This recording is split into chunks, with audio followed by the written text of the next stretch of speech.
Welcome to everyone, and may you have a good time listening to the Dhamma. And let's pay homage to the Buddha first. Namo tassa bhagavato arahato samma sambuddhassa. Namo tassa bhagavato arahato samma sambuddhassa. Namo tassa bhagavato arahato samma sambuddhassa. We did have the topic on the wall, and I hope you know what is the topic. And it would be very nice if we know the force that controls our fate and destiny. Well, there are many natural processes which seem to be beyond man's control. For example, we have the forest fires, and then the earthquakes, and the volcano bursting, and then we have the tsunami tides. So when the people in the old time, they cannot find the answer to this, they think that there is an Almighty God who creates everything. Though they look up to the sky and they pray for blessing, but science did not find any evidences about the existence of an almighty force. What science sees is only natural forces that brings about all process in the world. And the science, they even make use of the laws of the nature, the physical laws, and make use of them to create many wonderful things. And also the Buddha. The Buddha, he possessed divine eye, by which he could see all 31 planes of the existence. He can see the whole universe. And of course, he could not find any almighty force that create living beings and then control their fates and destinies. So actually, the Buddha is the most powerful man, we should say, because those very powerful celestial beings, like the Sakka, the king of Devas, and the Brahmas, they came to pay homage to the Buddha. And the Buddha knew that none of them can create living beings. But science cannot deny that there is an almighty force in the world that creates science and controls science. And what is that? That is the mind. That is the mind. And psychologists, they study about the mind, and they find that the mind is the most powerful agent in the world.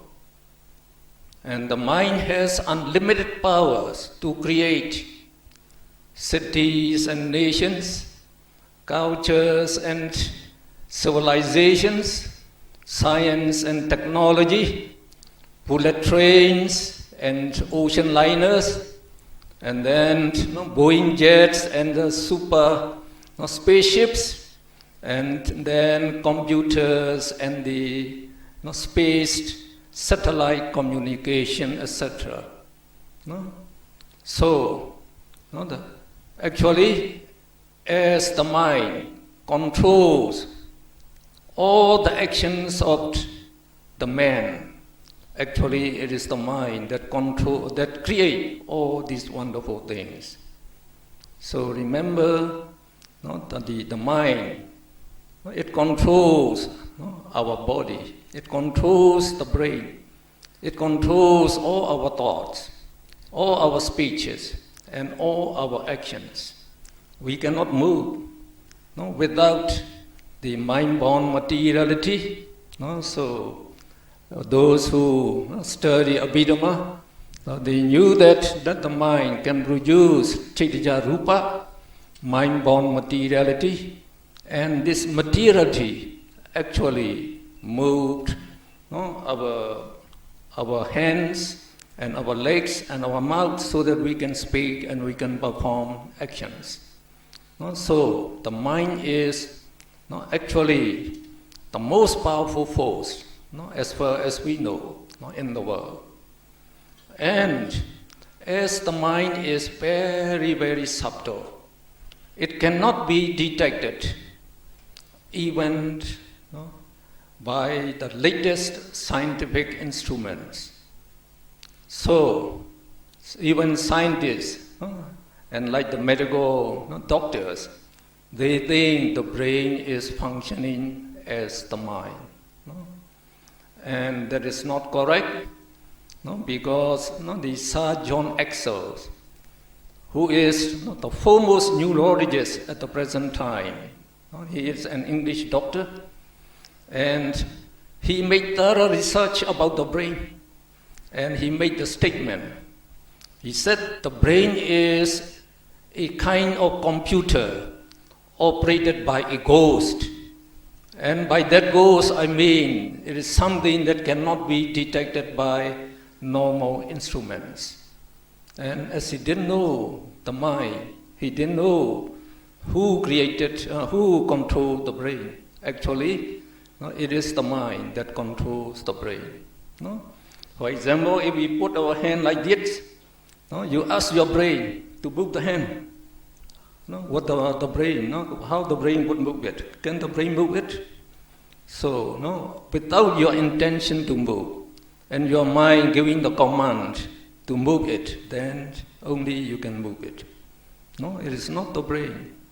And in meditation, in Vipassana meditation, the Buddha described the ways so that meditators can see the mind and can understand the working of the mind, and they can see that mind-born materiality are being produced incessantly, and this materiality and the mind, they cannot move. They arise and they dissolve at the place where they arise. But the mind-born material, they arise here and they dissolve, and they arise here, dissolve, arise here, dissolve, arise here, dissolve. And by that, they moved our hands. And you can see that very clearly in meditation. So we should admire the omniscient wisdom of the Buddha, who could understand about the mind in detail. Now, psychologists, they also discover that all our success and failure, and all our richness and poverty, and our happiness and sorrow depend on our minds. Depend on our minds. So they say, if you really believed that you will succeed in life and become very rich, then you will succeed, you will really succeed and become very rich in life. If you really believe that, I shall be just a poor man the whole life, you will remain poor. You will remain poor. And we can see many evidences in our life that those people who were born very poor became very successful and very rich in life. So what the psychologists said are correct. So we just take as an example the American President Abraham Lincoln. So I like about his story very much. As a student in university, And I also try to work hard so that not to get the success in my work. So Abraham Lincoln was born in a wood cabin in the forest as a woodcutter's son. He had to leave school at a very young age to help his father in the forest. But he didn't want to become a woodcutter as his father. He wanted to become as the leader of his nation. So that means he has high ambition. So, to become a leader, you need knowledge and wisdom. So, though he was young, he knew that. He borrowed books from the houses near the forest and read them aloud at night by the light of the wood fire, which kept them warm. He was in the state of Illinois, so it was very cold during the winter. So he acquired a lot of knowledge, and he came to know that he could appear for the law examination. He passed it, and he became a lawyer. Now he also practiced the public speaking. So he listened to the public lectures. Even it's far away, he would go. Like even for 10 miles, he would walk to listen to those public lectures. But I think only the people around here came tonight. And he practices public speaking in the prairie. The America, they have very wide prairie where they raise the cattle. And he used those grazing cattle as his audience. So he tried to practice public speaking, and then practice makes perfect. So he becomes a very good speaker. And he was very honest and sincere. So the people liked him. And he was successful as a lawyer. And then when the people they persuaded him to stand for election in the U.S. representative, he was elected. And then he made himself known in the Senate by his good speaking and his wide knowledge. And finally, in 1860, he was elected as the most beloved 16th President of the United States. So we also saw at the present time Bill Gates and Steve Jobs. It's quite sad that Steve Jobs died very recently. So they were poor while they were young, actually. But they worked very hard to master computer technology. And by inventing the computer softwares, and then iPhone, iPod, iPad, etc. So they became multi-billionaires. So it is actually your mind, your mind. So we would say, like the Buddha said, the formula of success in life is karma, virya, and wisdom. Karma, virya, jnana, he said. So karma actually means action. Action. You must do the proper action. And you must also need the good karma by doing meritorious deeds to support you. In whatever you do. Without the support of the meritorious deed karma, the good karma, it's very difficult for you to succeed in life. Now, we also have a very sad story during the time of the Buddha. So, in Savatthi, there were two very rich men. One is Mahadana, and the other is his friend. So they possess 800 million rupees each. They were in India, so I hope they use rupees. So they are rich by 80 crores, that means by 800 millions. So Mahadana has one son, and his friend had one daughter. Now, they don't give education to their children. No? So they just let their children live very happily. And they think their great wealth would be enough for them to live throughout their whole life. So when they were only about 16 years old, they were married. So the son and the daughter, they're married. And when the parents died, so they own 1,600 million rupees. So that means they are billionaire. They are billionaire. But they don't know, without knowledge, they don't know how to manage their wealth, and they cannot do any business.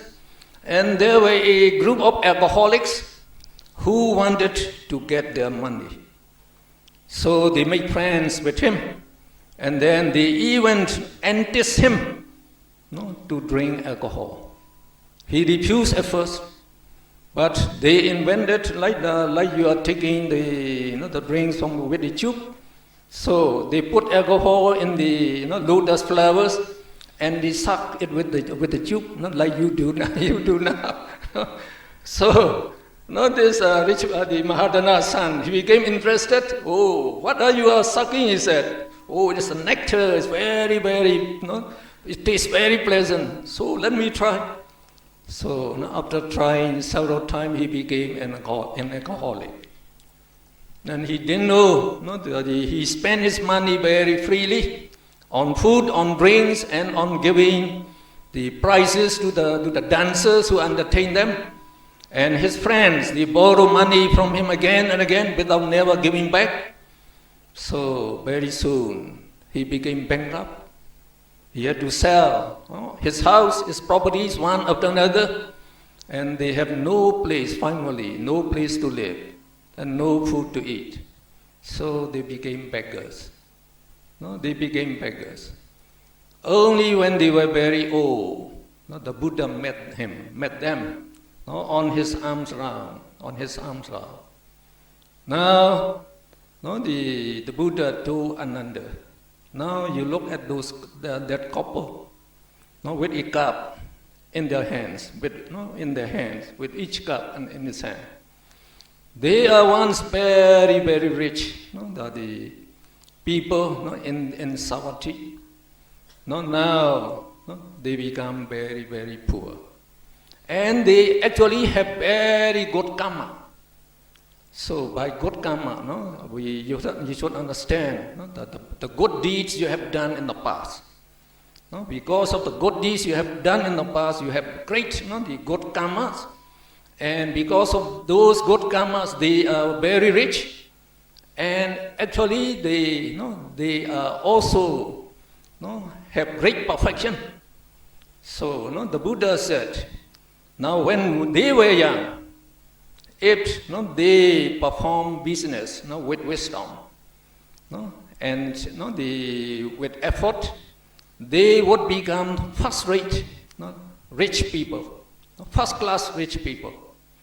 And if they were ordained as monks, because during the Buddha's time, the women can also become monks, that is bhikkhunis. Now, and they undertook meditation, then the husband could become an arahat. And then the wife can become a non-returner. Now they missed the chance. Now, when they became middle-aged, and if they still would do business with wisdom, they could become second-class, rich people. And if they were ordained as monks and undertook meditation, then the husband could become, the Buddha said, as a non-returner, and the wife could become a once returner. Now, when they came to the third stage of their life, And now still if they perform the business appropriately, they could still become third-class rich people. And if they were ordained as monks and they undertook meditation, then the husband could become a once returner, and the wife could become a non-returner, extreme winner, extreme winner. So that shows that when you undertook meditation at a young age, it's better. You can progress higher. So now when they became older, their progress become lower and lower. Now they even pass their third stage of life now. They were very old now. They cannot do anything anymore. And now they are just like old cranes. Cranes are the white birds. The old cranes without feathers, which could not fly anymore. And which were just sitting on a dry lake, waiting for any fish to appear. So no fish would appear. So they are just waiting for their death. The same day in this couple, they were just waiting for their death. So the mind is very, very important. But it is the Buddha who understood the working of the mind in detail.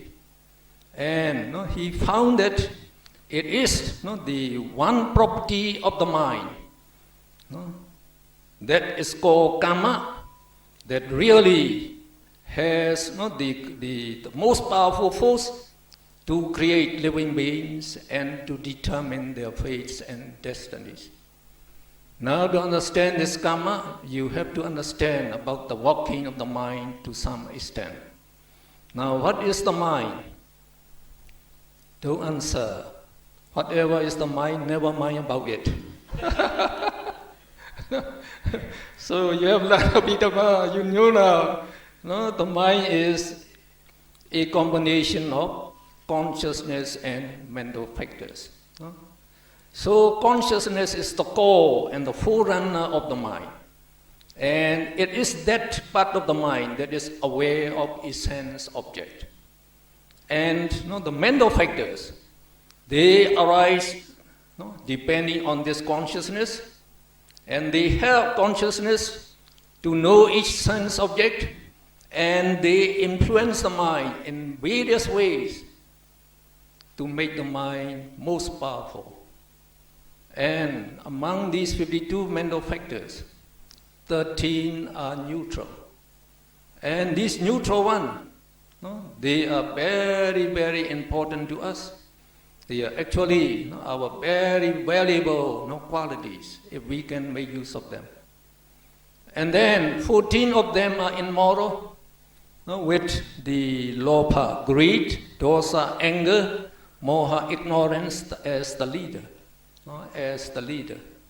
And they are the root causes of all evil actions in the world and all suffering in the world. So you can see these mental factors, they are very, very important. Very important. They are known as immoral roots because they give rise to immoral minds. We say akusala cheta are immoral minds. When we say immoral mental factors and immoral minds, what do you mean by immoral? So when we say immoral, it is not ethical. It is blameworthy, and it will bring bad result. And because of that, the Buddha called them the immoral akusala. They are blameworthy and they will bring bad result. And now we have 25 beautiful mental factors. So the three which are their opposites, we call alopa, greedlessness, dosa, hatelessness, and moha, the delusion, or we call it wisdom. So they are moral roots, no, moral roots, because they give rise to moral minds, no, moral minds. So, no, we know now, no, this moral, what we say moral is wholesome, and it is praiseworthy, and it will bring good result. No, the Buddha, he knew about this, no, about this. Now, no, the minds can arise and dissolve very rapidly, no, said the Buddha. So, no, he even said, no, in the commentary of Abhidhamma, no, that the minds can arise and dissolve, no, at the rate of more than 1,000 billion. No, that means 1 trillion. 1 trillion.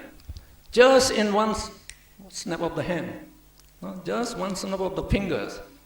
Or one wing, they say. One wing. No, one eye wing. No, just one wing. So even that, no. So the minds, no, if you ask, where does the mind exist? So what would you answer? Those Abhidhamma students, huh? They don't exist anywhere. It's very, very, very strange. You say that. We have a mind, we thought, but the mind does not exist. Does not exist. No? So we say, no, when a visible object appears in the eye, no, appears in the eye, then eye consciousness will arise. No, will arise. So we give, no, the example of striking image. No, when you strike image, no, with a matchstick, at the side of the matchbox, you get a flame. Now, where did that flame come from? From nowhere. No? From nowhere. It arises because of the contact, no, between this matchstick and the matchbox here, no, by the friction there. So you get it. And then when it dissolves, when it extinguishes, where does it go? It doesn't go anywhere. No, it just appears here and it disappears here. So the same thing, this eye consciousness. It does not come from anywhere. It does not exist in the eye before. Only when the visible object, no, strikes the eye, only then, no, eye consciousness arises, accompanied by mental factors. So, no, the one mental factor, contact we call it, makes the contact between consciousness and the visible object, so that, no, we can see that sense object. And because of this contact, another mental factor we call feeling arises. And this feeling is very, very important to all living beings. No, if the sense object is, no, pleasant and desirable, you get pleasant feeling. Now, if the sense object is unpleasant and undesirable, you get painful feeling. So, living beings, no, don't like the painful feeling, they like only the pleasant feeling. And that pleasant feeling, no, actually constitutes our sense pleasure. No, because of this sense pleasure, now, no, many of our, no, the worldlings, so we are making great effort to enjoy this sense pleasure as much as possible in life. No, because this enjoyment of this sense, no, the pleasant feeling, we think, no, is very enjoyable, and it gives us joy and happiness. No, well, and then, no, the perception takes notice of the detailed features of the sense object, and it transmits this data, no, this data from mind to mind. So when it dissolves, it leaves that, no, the data in the mind, and then this is transmitted from mind to mind. So that means all the knowledge that we learn are in our mental stream. No, they are our mental stream, and we can recall them. No, so if we can recall them, we remember what we have learned before. No? So we can speak now because we have learned how to speak. All the vocabulary we don't forget, so we can speak. So where those vocabulary are stored up? In our mental stream. In our mental stream, the Buddha said, that is correct. Not in the brain, it is in the mental stream. All in the mental stream. And there is another neutral mental factor we call volition, cetana. Volition. In Pali we call it cetana. So, volition prompts its concomitants. Concomitants means the consciousness and mental factor that arise together with it, to do their functions, to know the sense object. And they say because of this, the effort of this volition, we come to know the sense object. The sense object. Well, that is how the mind works. Now, what is that karma? Now the Buddha, he tried to find it out. He tried to find it out. Now when a mosquito bites you, like in the mosquito, or in your forehead, so you feel painful. So what do you become? Are you happy now? So now you become angry. So we say anger arises, so giving rise to anger-rooted consciousness. Now this anger is very violent and cruel, and it is the most destructive element, the Buddha said, in the world. And now this, the anger demands, this mosquito is biting me very painfully. We must kill it. But anger cannot kill it. Now the volition, this volition cetana, which associates with this immoral, the immoral roots, become immoral volition. They become immoral volition. So not just like that, that rich man's son Mahadana, when he associated with the alcoholics, he became an alcoholic. So this volition, when it associates with the immoral roots, it also becomes immoral volition. Immoral volition.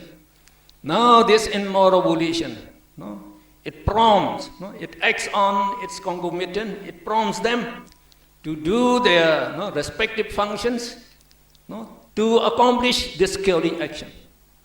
So then the consciousness produces mind-born materiality and swings the hand and smashes the mosquito, and the mosquito dies. Now the question, who kills the mosquito? The hand. You smash the mosquito, you are the killer, if you say. The hand would say, I cannot move by myself. So the consciousness moves me. I don't know what I'm doing. So the hand is not the real killer. Consciousness, you move the hand, you are the killer. So the consciousness says, I am just aware of the pain, and I have no intention to kill the mosquito. The volition asked me to swing the hand, so I did it. So again, the consciousness is not the real killer. Then who would be the real killer? So the Buddha said it is volition. Because of volition, this killing action is accomplished. Without volition, this action will not arise. So the Buddha, he identifies this volition with the action. So he say, O monks, it is volition that I call karma. So karma literally means action. Volition that I call the action is the karma. So he say, it is volition that I call karma. Prompted by volition, one performs the action either by body, by speech, or by mind. You see, So now the Buddha he points out that the karma not the karma that produces action is the volition. So volition is the karma. Now, we have two types of karma. You have to know now. Now, for example, when you're killing a chicken, no? So if you have to kill a chicken, then no, you have to cut its neck. No? So you have to kill it. So while you are trying to kill it during that time, no? So we say again, no? You are killing with anger and cruelty. So anger-rooted consciousness will arise by many billions. So no, while you are killing, it will take several snaps of the hand. So that means in one snap of the hand, 1,000 billion minds can arise and dissolve. So if it takes even three steps, so it will be more than 1,000 billion. And these minds are associated with volition. Volition associated with every mind. So if there's 1,000 minds, 1,000 billion minds, so there will be also 1,000 billion volitions. And the mind, they arise one after another. No two minds arise together. Only one after another, as we say here, one after another. So, those 1,000 billion volitions that associate with these immoral minds in performing the killing, they are doing the killing action. They are doing the killing action. So they are called co-nascent karma. Co-nascent means arise together. These volitions, they arise together with the minds in performing the action. And because of this volition, the chicken dies. The chicken dies. So the killing action is accomplished. Now, these volitions and every mental factor, including consciousness, that make up the mind, when they arise, they dissolve immediately, but they leave behind their respective the properties in the mind. And this volition, it leaves behind its property in the mind. And these properties of volitions, they are also known as karma, but to differentiate with those co-nascent karma, we call them asynchronous karma. Asynchronous means they arise at one time and they will produce their effects in the next time, not at the same time. They will produce their effect or their results in a later time. So they are called asynchronous karma. Now these asynchronous karmas will remain in your mental stream. How? Just we say the mind do not exist. Just like a single mind always existing like that. No, not like that. So each mind, they arise and dissolve, arise and dissolve, arise and dissolve. As soon as they arise and dissolve. So, but by the law of consciousness. So these minds, they arise and dissolve one after another continuously throughout our lifespan. So throughout our whole lifespan, this mental stream is not cut off. If it is cut off, you will die. You will die. So it will be arising continuously. Now we say, these are series of mind, for example. Now the volition associated with this mind when it dissolves, so it leaves its karma property in this second, the mind. And then this second mind, after that rises, dissolve again. Its volition and also the karma that it received, it will transmit to the next arising karma when it dissolves. And then now, this volition also have the karma property. Now you have 3 karma properties now. So they will be transmitted to the next one when they dissolve. And when they dissolve, they will be transmitted to the next one. So though the mind arise and dissolve, these karma will remain in the mental stream throughout your whole life.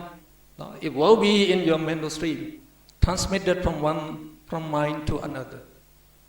And even when you die, your mental stream is not cut off. No? So according to the teachings of the Buddha and Abhidhamma, so we say the karma will produce, and when it produces a new existence, so it first produces rebirth consciousness, we say. So when rebirth consciousness arises, the associated mental factors will arise together, and karma also produce karma-born materiality.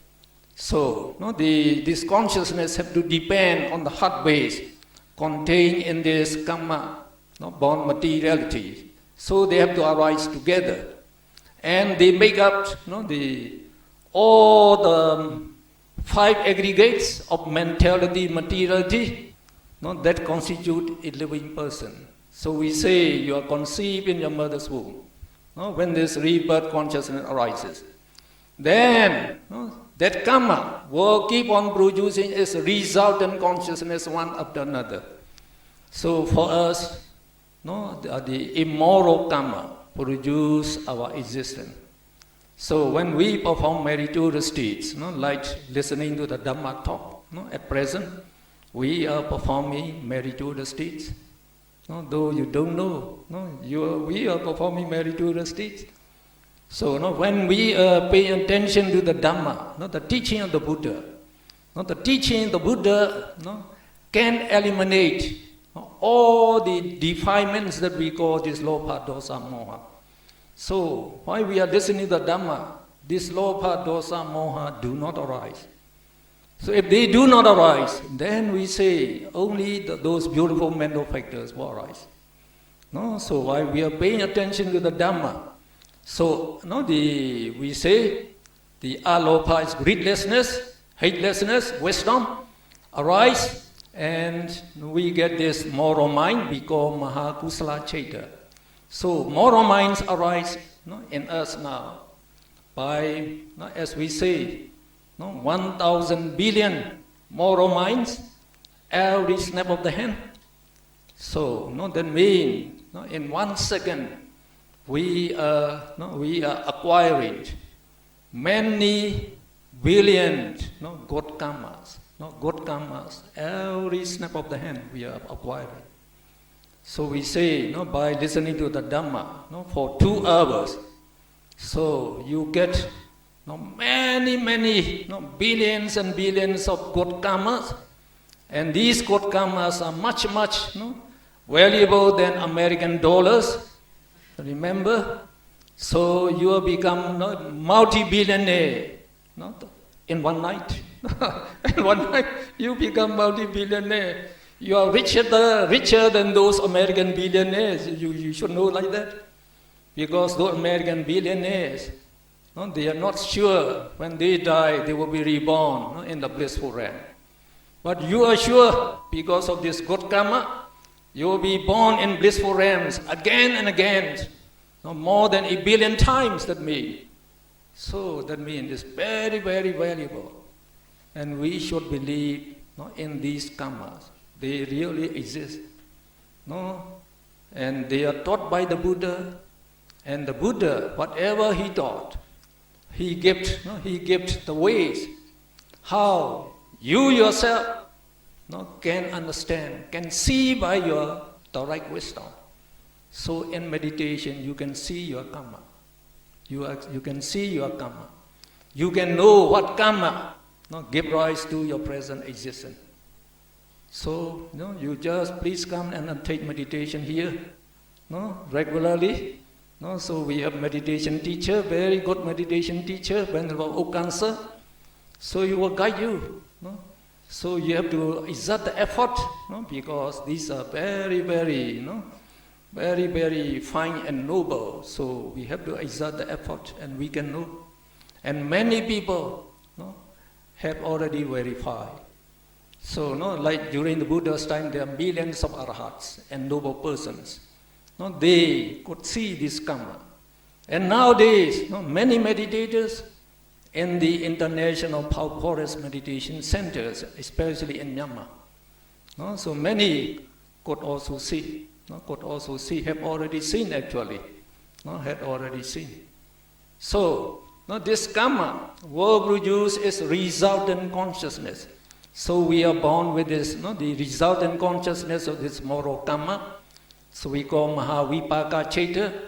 So if we perform the meritorious deeds pleasantly and with the knowledge of karma and result, and also willingly, we are producing this number one, Mahakusala Cheta. And as its result, it will produce number one, Mahavipaka Cheta. So Mahavipaka Cheta will function as our rebirth consciousness, and then as our life continuum, the whole life, and then finally as death consciousness. No? So when we do not know anything, even while you are awake, these life continuums are arising. Now when you are asleep, only this life continuum are arising. Because of that you are alive.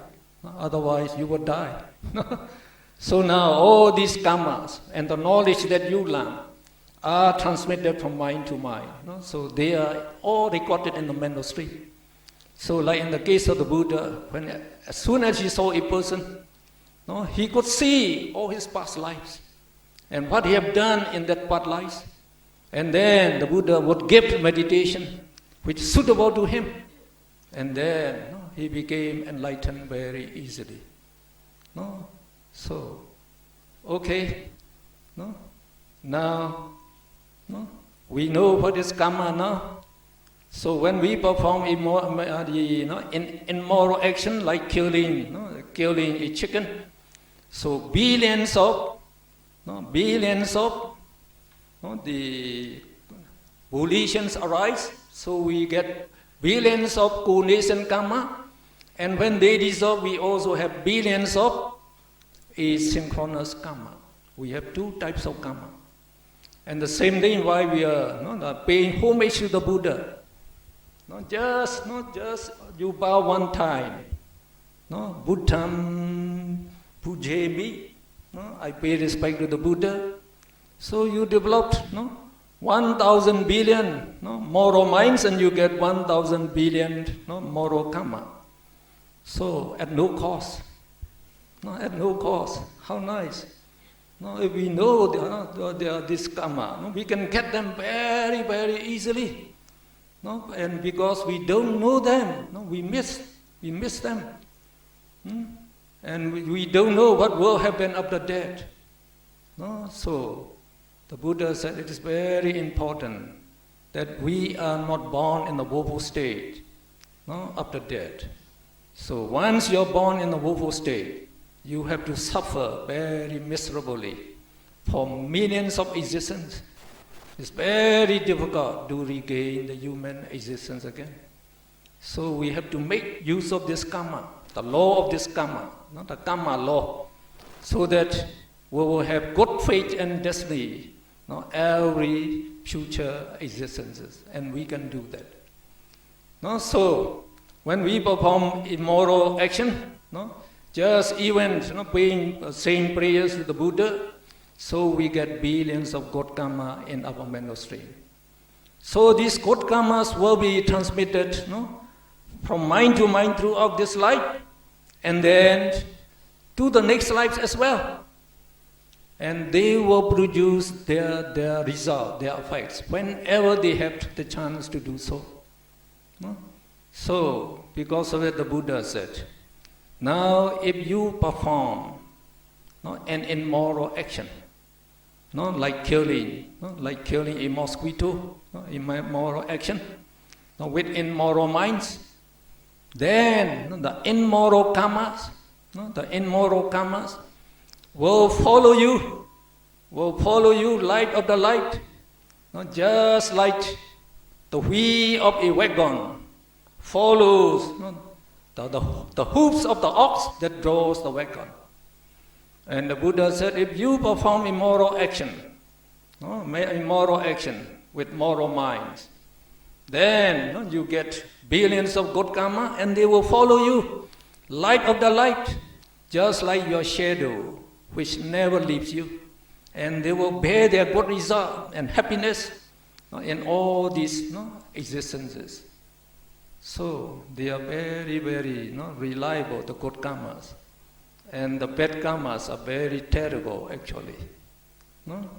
Now, we go to the next. How these karmas bear result.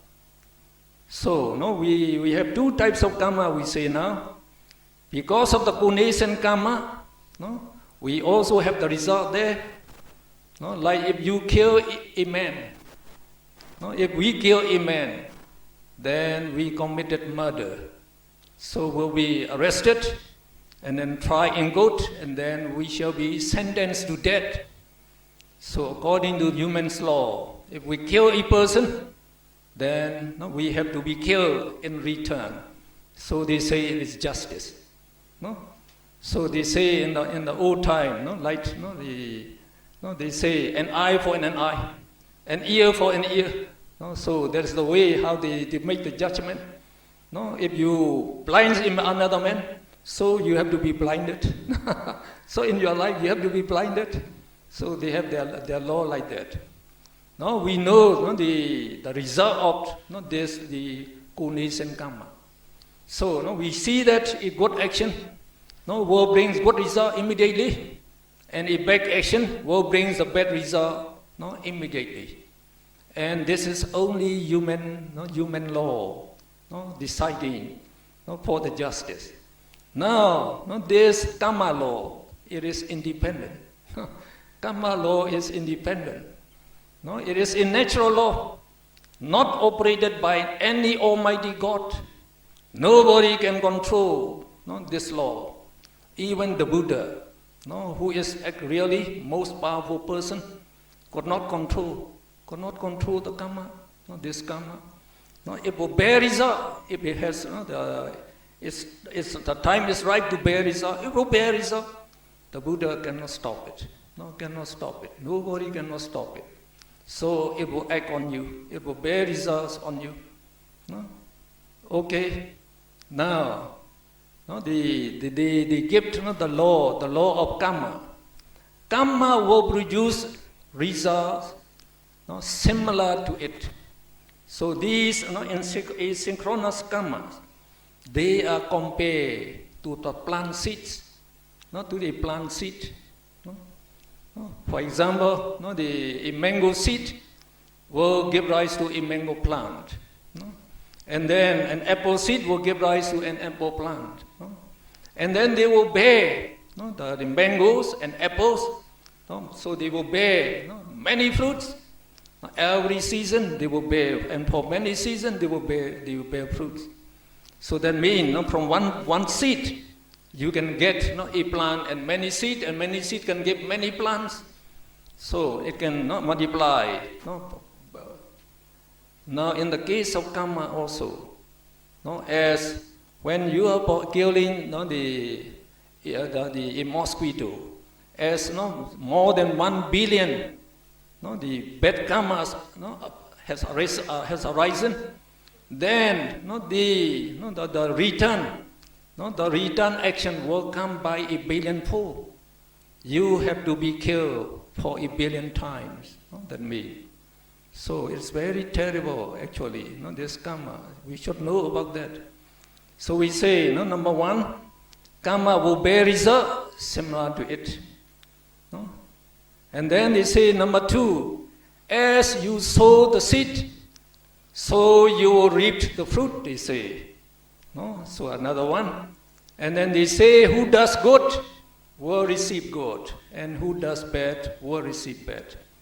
It is somewhat similar to the natural laws, in science, for example. Like for example, in science, they have the gene. In the seeds, because of the gene, the apple seed will give you an apple tree. So they have these are controlling like that. And also like in physics, we have Newton's law, which say there's to every action there is an equal and opposite reaction. That is very, very, So, this law, because of this law, we can walk. Otherwise, we cannot walk. So it is very important. So somewhat similar to it. And now the ways, the karma bear results similar to the way it is done. No? Is demonstrated by 3 instances. Why the Buddha was staying in Jetavana monastery. 3 men. They arrived almost at the same time. One man said, and dear Buddha, I just passed by the city gate, and one house in the village near the city gate was on fire, and then a grass ring. So we also use the grass ring to put the pot on. So one grass ring caught fire, and because of the force of the fire below, it was blown up. So it flew high to the sky, and it got into the neck of a crow who was flying very high, and the crow was burned to death. And another man said, and Venerable Buddha, I just returned from an overseas voyage. So our sailing ship, so at that time they used the sailing ship. Our sailing ship, so they took about 700 passengers. Now it left the shore, and when it got into the middle of the sea, it stopped. It cannot be moved by any action. So the chief navigator, he told to the passengers now there must be a person with very heinous deeds among us. Now we cannot move the ship. So if we cannot move it, and it will have to stay here for a long time, or us will die. So we shall draw lots. So one who got the bad lot must be thrown into the sea. So would you agree? So finally all the people agree. So they drew the lot, and the wife of this chief navigator got the bad lot, the bad lot. And she was very, she was quite pretty and very simple and peaceful. So the passengers, they took pity on her. Then he said, we should not decide the fate of a person but just by one drawing. No, we should draw again, he said. So they agreed. So when they draw again this lady got the bad lot. And they did the 3rd time. Again she got the bad lot. Then the chief navigator had to tie a sand pot, a pot of sand, on the neck of the lady, and threw her down into the sea. As soon as she was thrown down, then the ship moved. So we got to our destination. We performed, we did the trading there, and now we came back. This man said. And now the 3rd man said, I came through the road that passed the forest. And in the cave on the side of the mountain, the 7 monks, they went in to take a rest. And soon after they went in, a very big rock from over the hill there rolled down and then blocked the cave. So these monks, they could not push the rock out. So they were shut in the cave for 7 days. Now on the 8th day, the rock rolled away by itself. So they could come out. So what are the causes of these happenings? They asked the Buddha. So the Buddha said, Sabbe satta kamma saka kammam sati vipachati. Beings are owners of their karmas, and their karmas determines their fate and destinies in appropriate ways. Well, we didn't understand. They say, please explain it. So the Buddha explained in more detail. That crow, he said, was a farmer in his past life. And this farmer had a very, a bull, very difficult to train, and it refused to walk. So finally the farmer became angry. He tied a bundle of the straw on the neck of that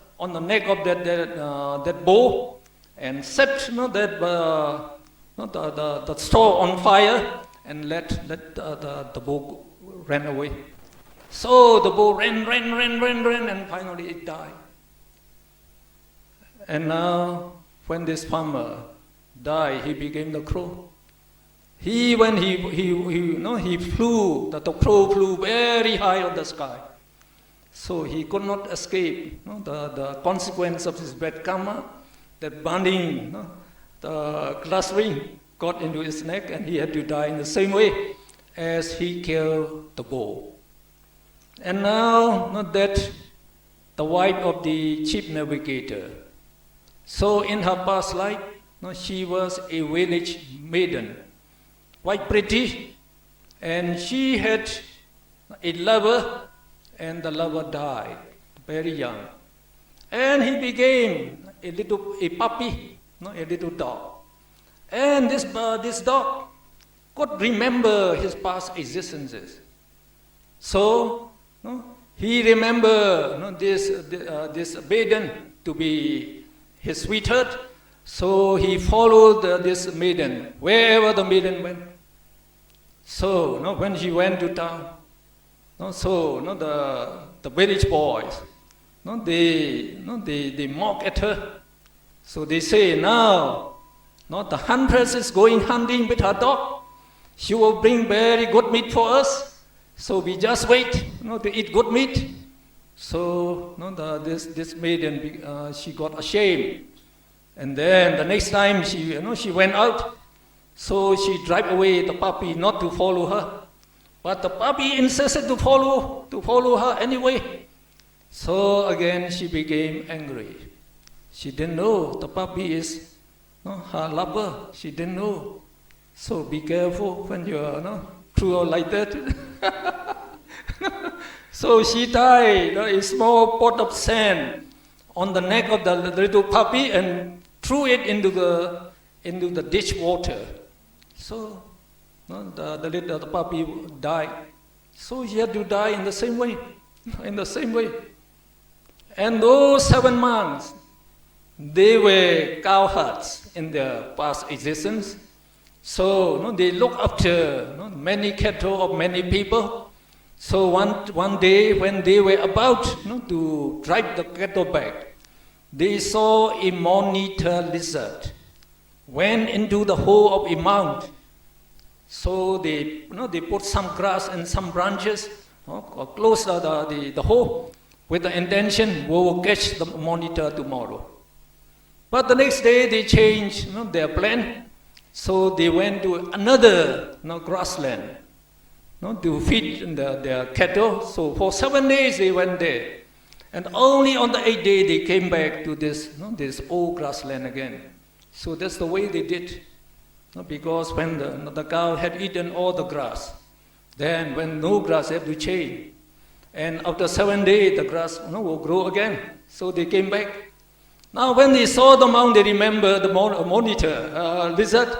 So now they said, we'll catch it. So we'll wait. So you wait with sticks. So they wait with sticks and they open the hole. And then the monitor lizard, being starved for 7 days without any food and any water, so became very feeble, and he came very feeble, he walked out.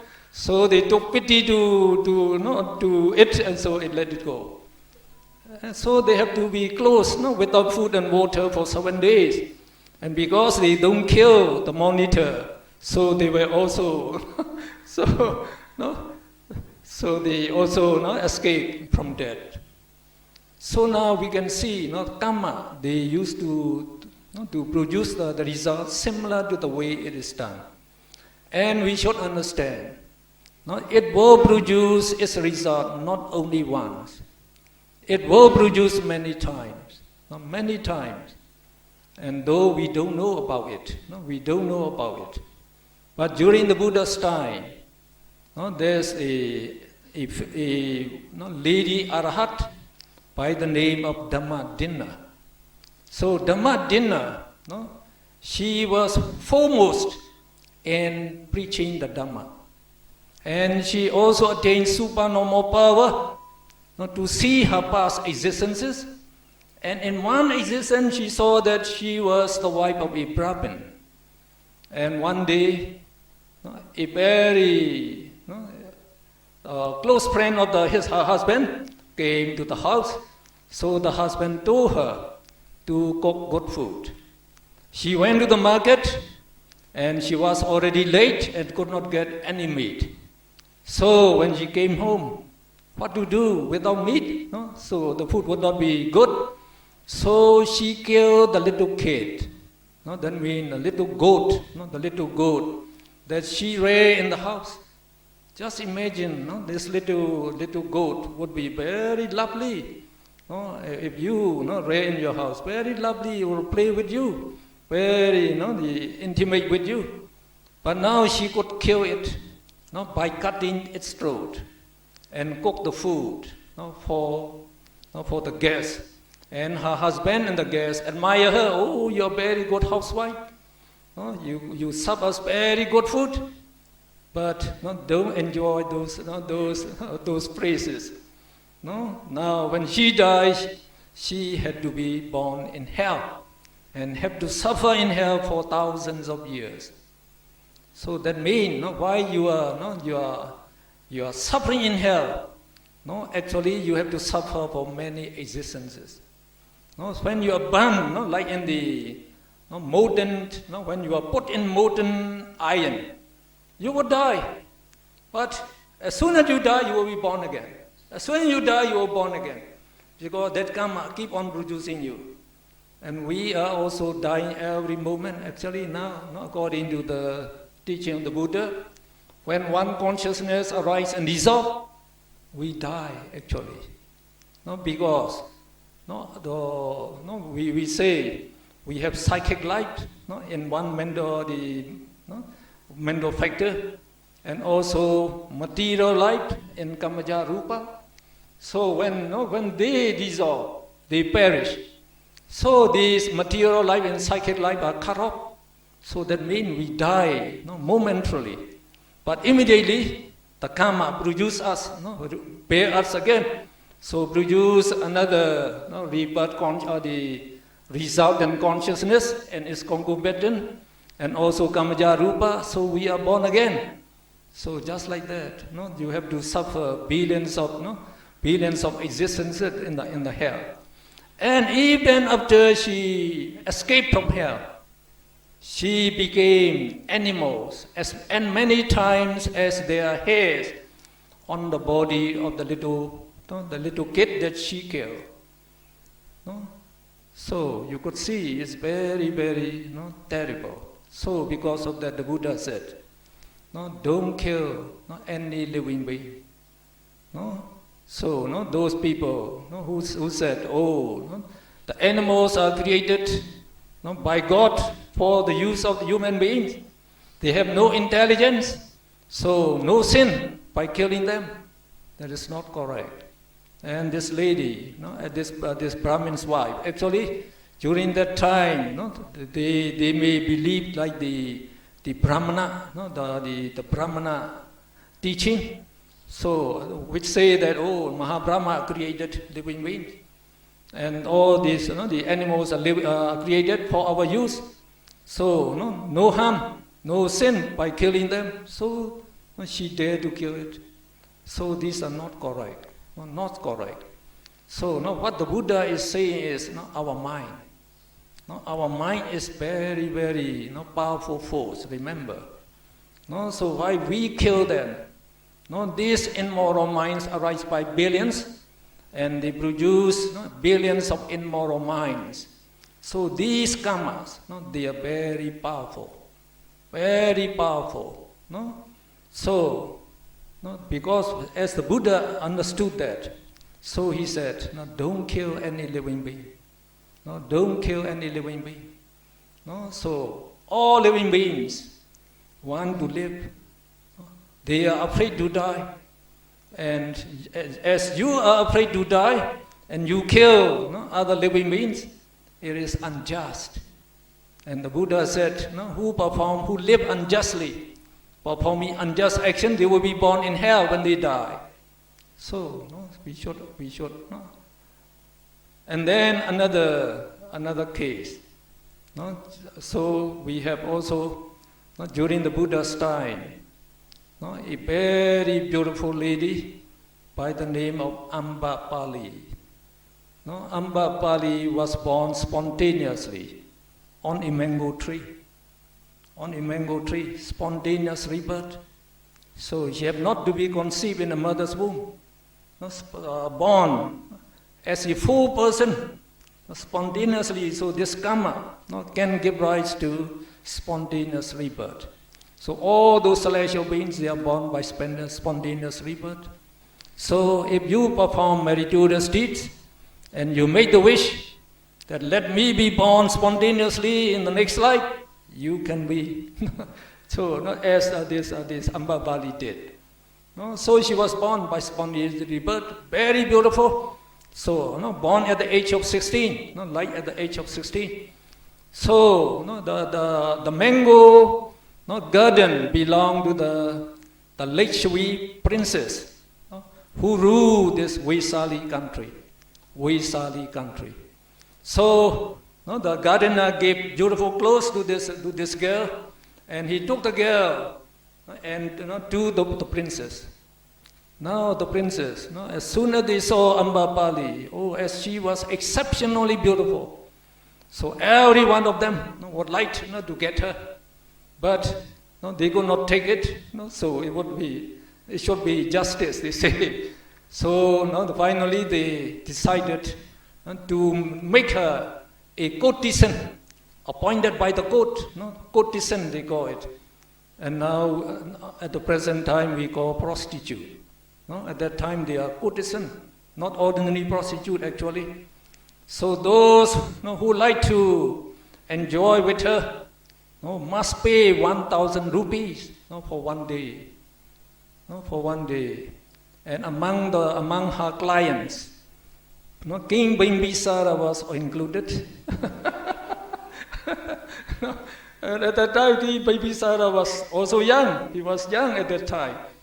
So he came as an unknown person, unknown prince. He came, and he lived with the Ambapali for 1 year. He could afford the money. He could live very long.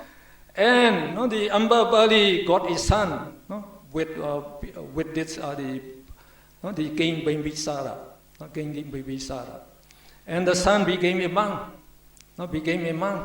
And then when the mother became old, she listened to the Dhamma talk of her son, and then she became a bhikkhuni. She became a bhikkhuni and undertook meditation, and she became an arahat. So she also attained supernormal power. So that means if you have attained supernormal power in the previous life, as soon as you became arahat, you will possess all these supernormal powers. And now she could see her past lives.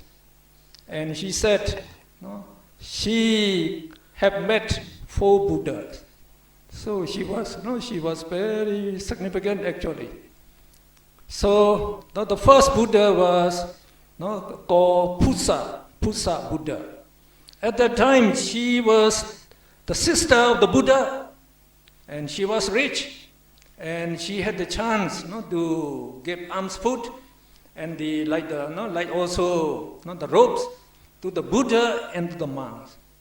But she made the wish.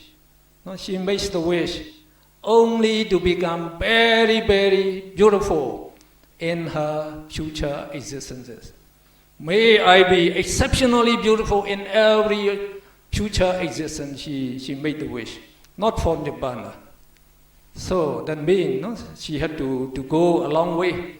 So she was born very beautiful every existence. And when at the time of Sikhi Buddha, so number 7 Buddha, if we count it from our Gautama Buddha, so she became a bhikkhuni, a young bhikkhuni, in a monastery. And then the bhikkhunis of this monastery, they went to a pagoda to pay respect. And she had to follow from behind, as she was the youngest. And they walked around the pagoda. So while they were walking down the pagoda, now this Ambapali bhikkhuni, she stepped on a patch of saliva with some phlegm, and she could feel the slippery, and then she made a remark. She said, which prostitute has spat this saliva? So nobody took notice of her words. So it seemed that she caused no harm to anybody. But actually, it was the old bhikkhuni who led the procession. And she was an arahat. Now she carved. And then that saliva went out. She didn't know. Now when Ambapali made the remark, which prostitute has spat that saliva? So that means she accused the spitter. So that is arahat, to be a prostitute. To be a prostitute. So when she died from that accident, she had to be born in hell again. In spite of the many merits you have done. So if you make an offense to an arahat, it's very, very serious. So you have to suffer in hell for many, many years. And now, at the time of Kaspa Buddha, again she became a bhikkhuni. And this time she made the wish to be born spontaneously in her next life. So now she was born spontaneously in her last life. And now she could meet Gautama Buddha and also became a bhikkhuni and undertook meditation again. And now she became an arahat. So she had to suffer as a prostitute for 10,000 lives. So there is the last life, the 10,000 lives. So we have to be very careful about our speech and our action and our thoughts. So the thoughts, the bad thoughts, can also give rise to woeful rebirth. We have to be very careful. Now another topic, I think, which is of our interest, is why we were born differently. So it was actually asked by Supa, the son of the Brahmin Todeya. So this Brahmin Todeya was also a millionaire, multi-millionaire, 47 million, rich he was. And he lived very close to Jetavana monastery. But these Brahmin, they are very proud. So they think that only they are they are Brahmin. They also have their teaching, the ascetic teachings. So they just believe that they don't pay attention to the Buddha. And he didn't donate any money to donation. He taught his son, Supa, my son, don't donate to any charity. If you donate, you just waste your money. You don't get any benefit. Usually we don't see immediate benefit. So, but because we believe in the teaching of the Buddha, we donate. But the benefits are there. Only we don't notice. We don't notice. Now, because he didn't perform any meritorious deeds, just living for enjoyment of sense pleasure. So when he died, he became a dog in his house. So usually we are born where we are attached to. So if you are attached to your house, you are born in your house again. Now if you are attached to, say, your wish, to become a celestial being, you will be born a celestial being. No? So now, this dog also remember his past existence. So the dog was very fond of his son, the Super. He followed Super everywhere. So Super let the dog sleep on bed and offer him very good food. But the Buddha knew about this.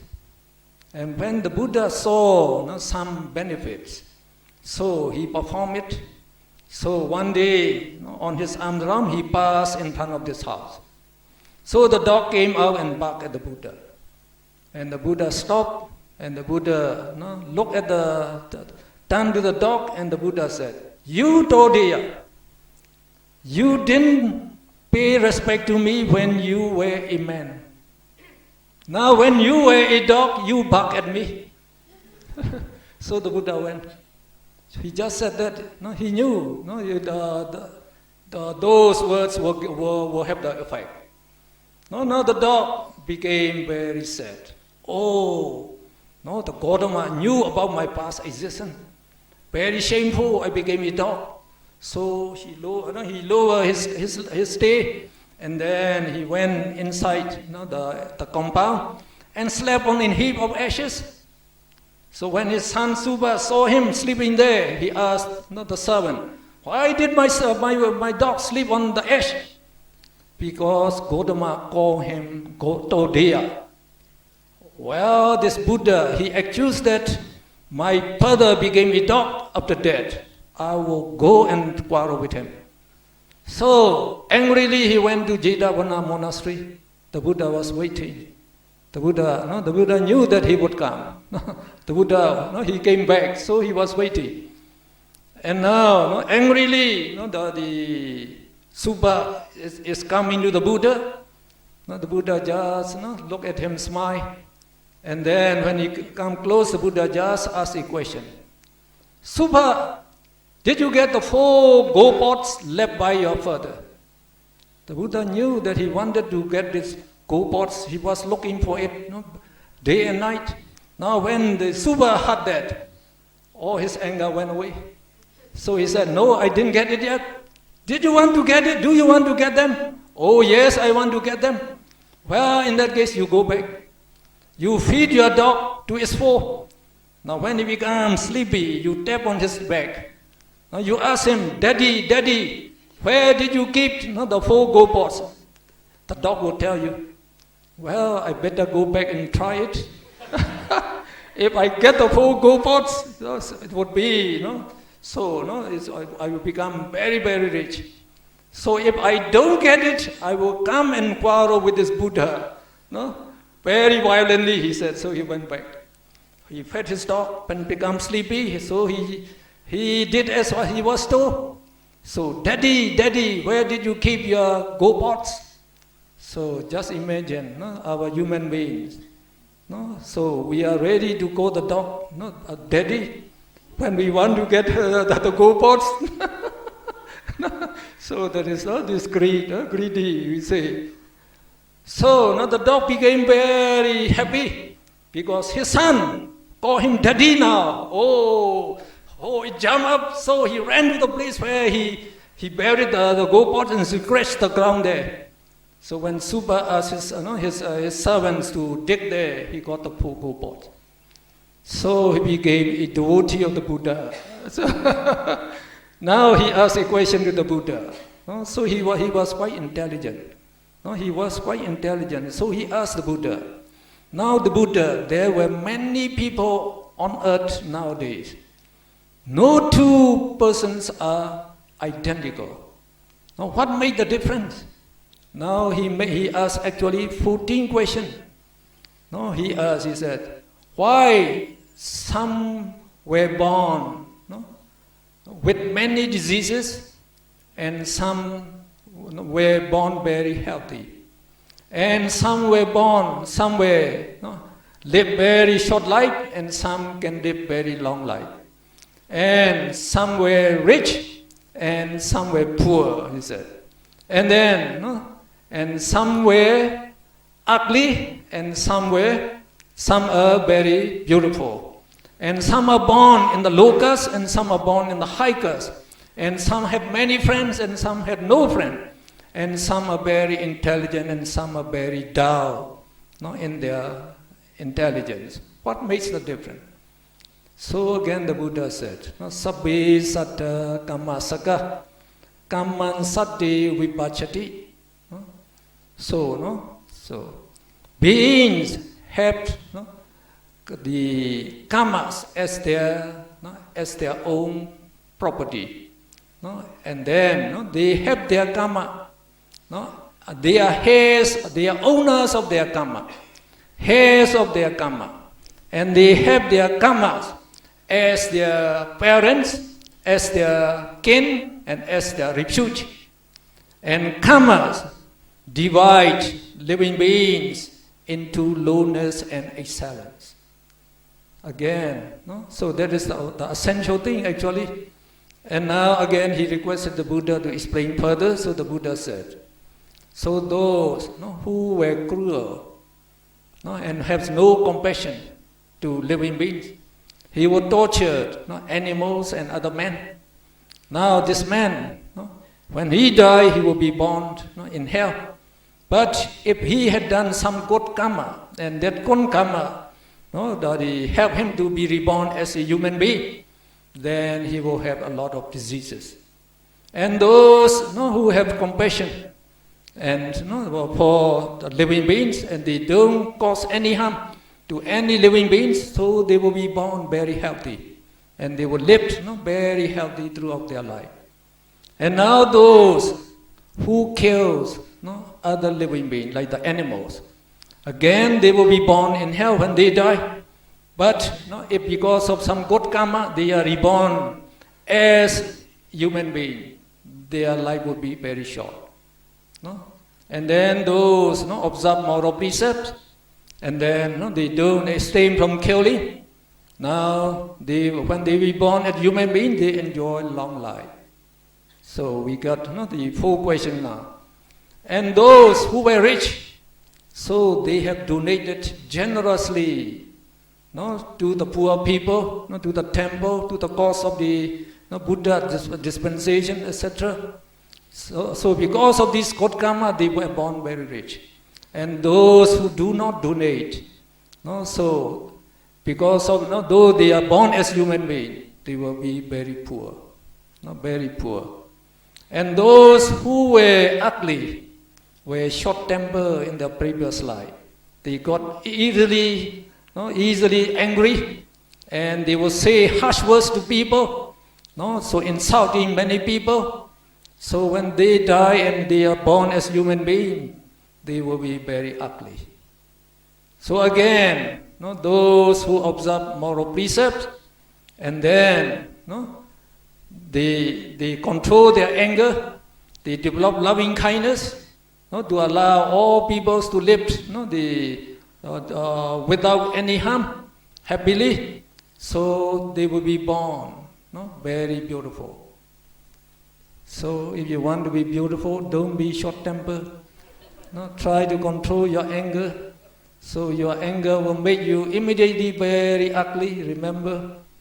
So you will be ugly again in the next existence. And then those who are born in the low caste and high caste, or low class and high class, is due to their pride, who are very proud of themselves and look down on others and treat others, do not pay respect to the elders, and to those worthy of veneration. So they will be born, even if they are born as human beings, they will be born in the low caste and the low class, and who were humble. So who can pay respect to the elders, so they always politely treat with others, they communicate with others, so they will be born in the high class. Now those who do not have friends, they are jealous of other people's success. So jealousy will deprive you of friends. So if you can appreciate other people's the success and prosperity, you will get a lot of friends in the next life. and those who are intelligent and Tao. No, so no, the Buddha said, those who want to acquire knowledge, and they have the wish to learn, then they make the effort to listen to the Dhamma, to study the teaching of the Buddha, and all these things, and they will ask questions, what they do not know. Then these people, they will become learned and intelligent in this very life. And they will be intelligent again in the next life. In the next life. So who didn't make any effort and didn't have any desire to learn, to ask questions, so they would be down. They would be down in this life, and again they would be down in the next life. So these are the questions of the answer. Questions and answers. So someone asked me, would there be question and answer after the Dhamma talk? So we say, yes, it should be. It should be. So ready, made ready to ask questions. So after we finish speaking. Now, when we saw these things, we can make a plan, how to become the rich and prosperous in every future existences.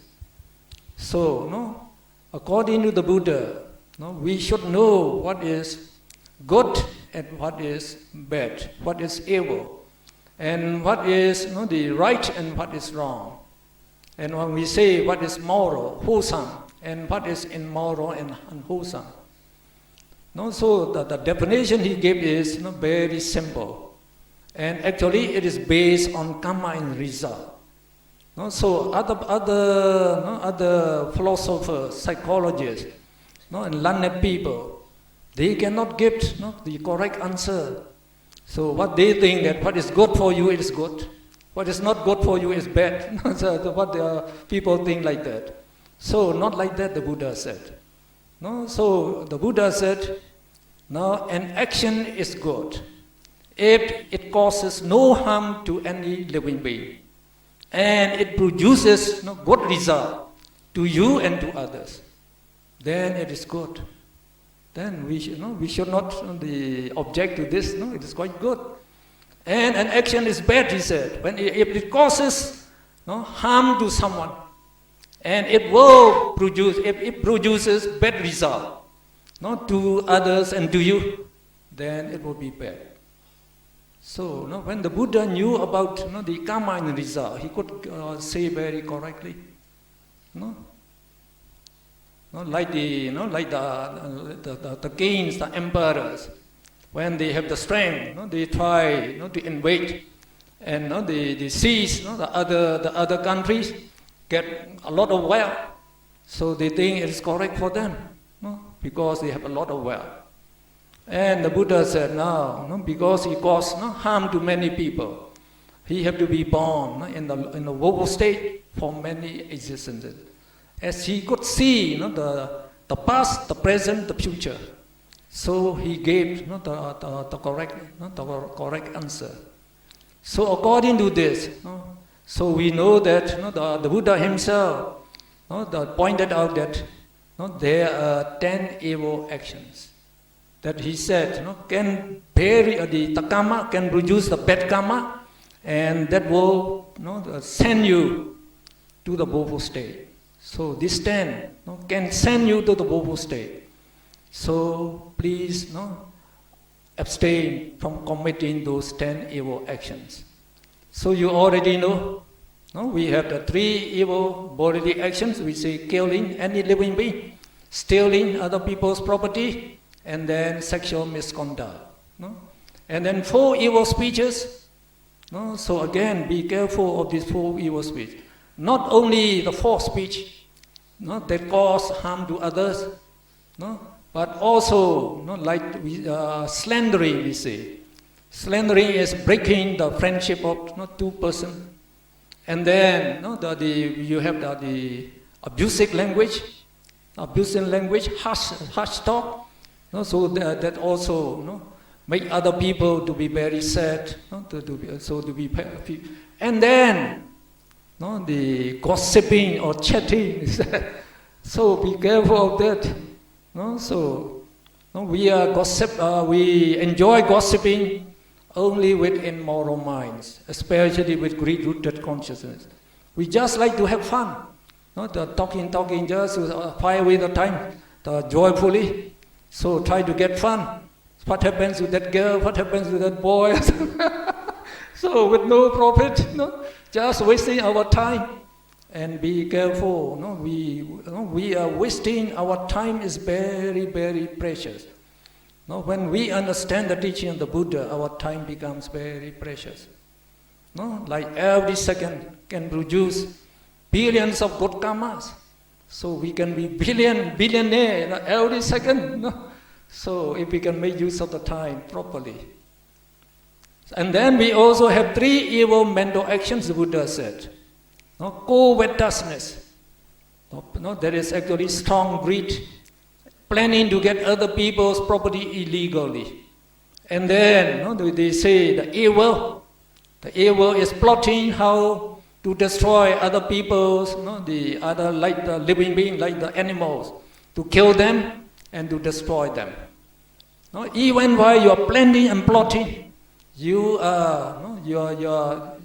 volition is very strong, and then it produces very strong karma, so it can send you to hell. And the worst one, said the Buddha, is the wrong view, miccha-ditthi, the wrong view. Those who do not understand karma in result and take karma in result not to exist. So if you don't understand the karma, you don't know what is moral action, immoral action, then if you think that by doing the moral action, you don't have no benefit, just like giving to charity, you won't get any profit. What they think like that. So that because of that wrong view, the Buddha said, the way you are living is wrong. When you have the wrong view, all your speeches, all your thoughts, all your actions will also be wrong. Will also be wrong. So the Buddha said the wrong view will give rise to the immoral actions. And it multiplies the immoral actions which have already accomplished. And then when you die, the wrong view will send you to the woeful state, and it is the strongest force in sending people to the woeful state. This miccha-ditthi. So it's good to understand that karma is a result. So it really exists. Just remember them. And just by abstaining from these 10 evil actions, we say, they amount to good actions, good conduct. These are evil action, evil conduct. And good action, good conduct. So that is just by observing 5 moral precepts. We can abstain from all these 10 evil actions. So actually you are abstaining from all these 10 evil actions every day. You don't kill. You don't steal. You don't commit any of these evil actions. But you have to develop moral minds. Moral mind. Just remember that. You have to know what are meditator's deeds, and you have to do it with good intention. Just like we say, when the Buddha, when he was asked by some the old villagers in one village. Now the villagers said, we have acquired some wealth, and we like to live happily with our family with this wealth. And when we die, we like to be born in celestial realm. How should we live? So the Buddha said, you pay homage to the triple gem, the first time, not the first thing. And you abstain from these 3 evil bodily actions and 4 evil speeches. That means you just abide by 5 moral precepts. Then you can live happily with your family, enjoying all those Chinese movie, Korean movie, Chinese noodles, all this that you like. You can live happily, but don't commit these 3, 4 bodily actions and 4 evil mental actions. And when you die, you will be born in celestial realm. No? So, in Buddhism, no, we are very lucky actually. No? We have the chance, no, to take refuge in the Buddha, the Dhamma, and the Sangha. No? They are really, no, the highest object of veneration. They are really the noblest. The noblest. No? When we understand, no, they are really the noblest. No? The noblest. No? And because of, no, the teaching of the Buddha, now, no, we can escape from woeful rebirth. Now, just by taking refuge in the Buddha, the Dhamma, the Sangha, you are guaranteed not to be reborn in a woeful state when you die. So, it's very, very fortunate to take refuge in the Buddha, the Dhamma, the Sangha. And the 5 moral precepts, we regard as the best conduct in life.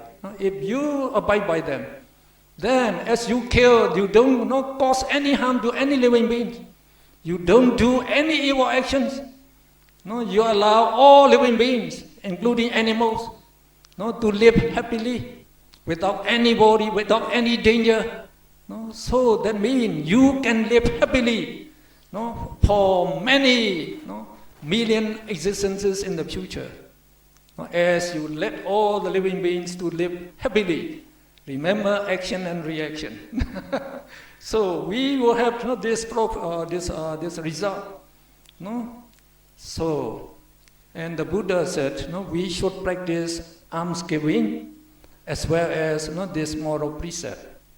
No, by abstaining, no, by observing 5 moral precepts, no, the Buddha said it will produce, no, the good existences for many, many existences. You will be born only in blissful realms, that is in the human realm or 6 Deva realms. Whichever realm you want to be reborn, you can make a wish when you perform the meritorious deed. You will be born there. You will be born there. No? So we can attain them. No?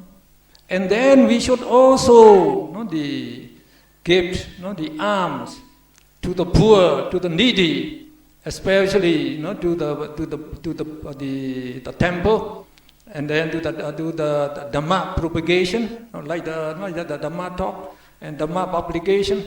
So, no, we should do that because we shall get great benefit by that. We are very lucky, you know, to have the Buddha and the monks now. Many monks are coming to, you know, Singapore now. So like in Myanmar, we have 500,000 monks. No, we have 500,000 monks, 500,000. We are very lucky, very lucky. No, so the Buddha said, no, these monks, no, so they have to maintain very, the pure morality according to the teaching of the Buddha. They are actually very worthy of veneration. No?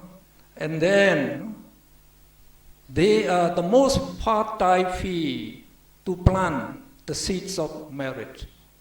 No? So we have done a very fertile field to plant the seeds of merit. Not just one example.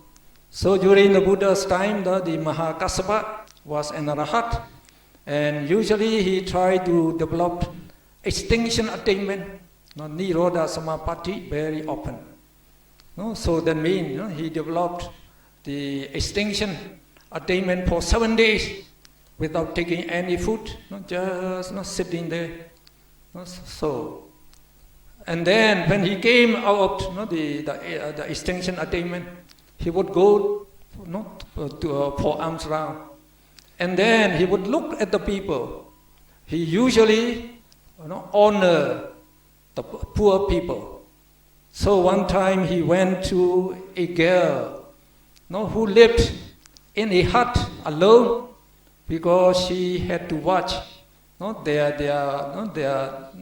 farm where the paddies were ripe. So she had to live alone there. So she had to make popcorn by frying the paddy seed, and then you make the popcorn. So she just took the popcorn every day. Now, not just to bless her. So Mahakassapa came to the hut, and she was making the popcorn, very hot ones there.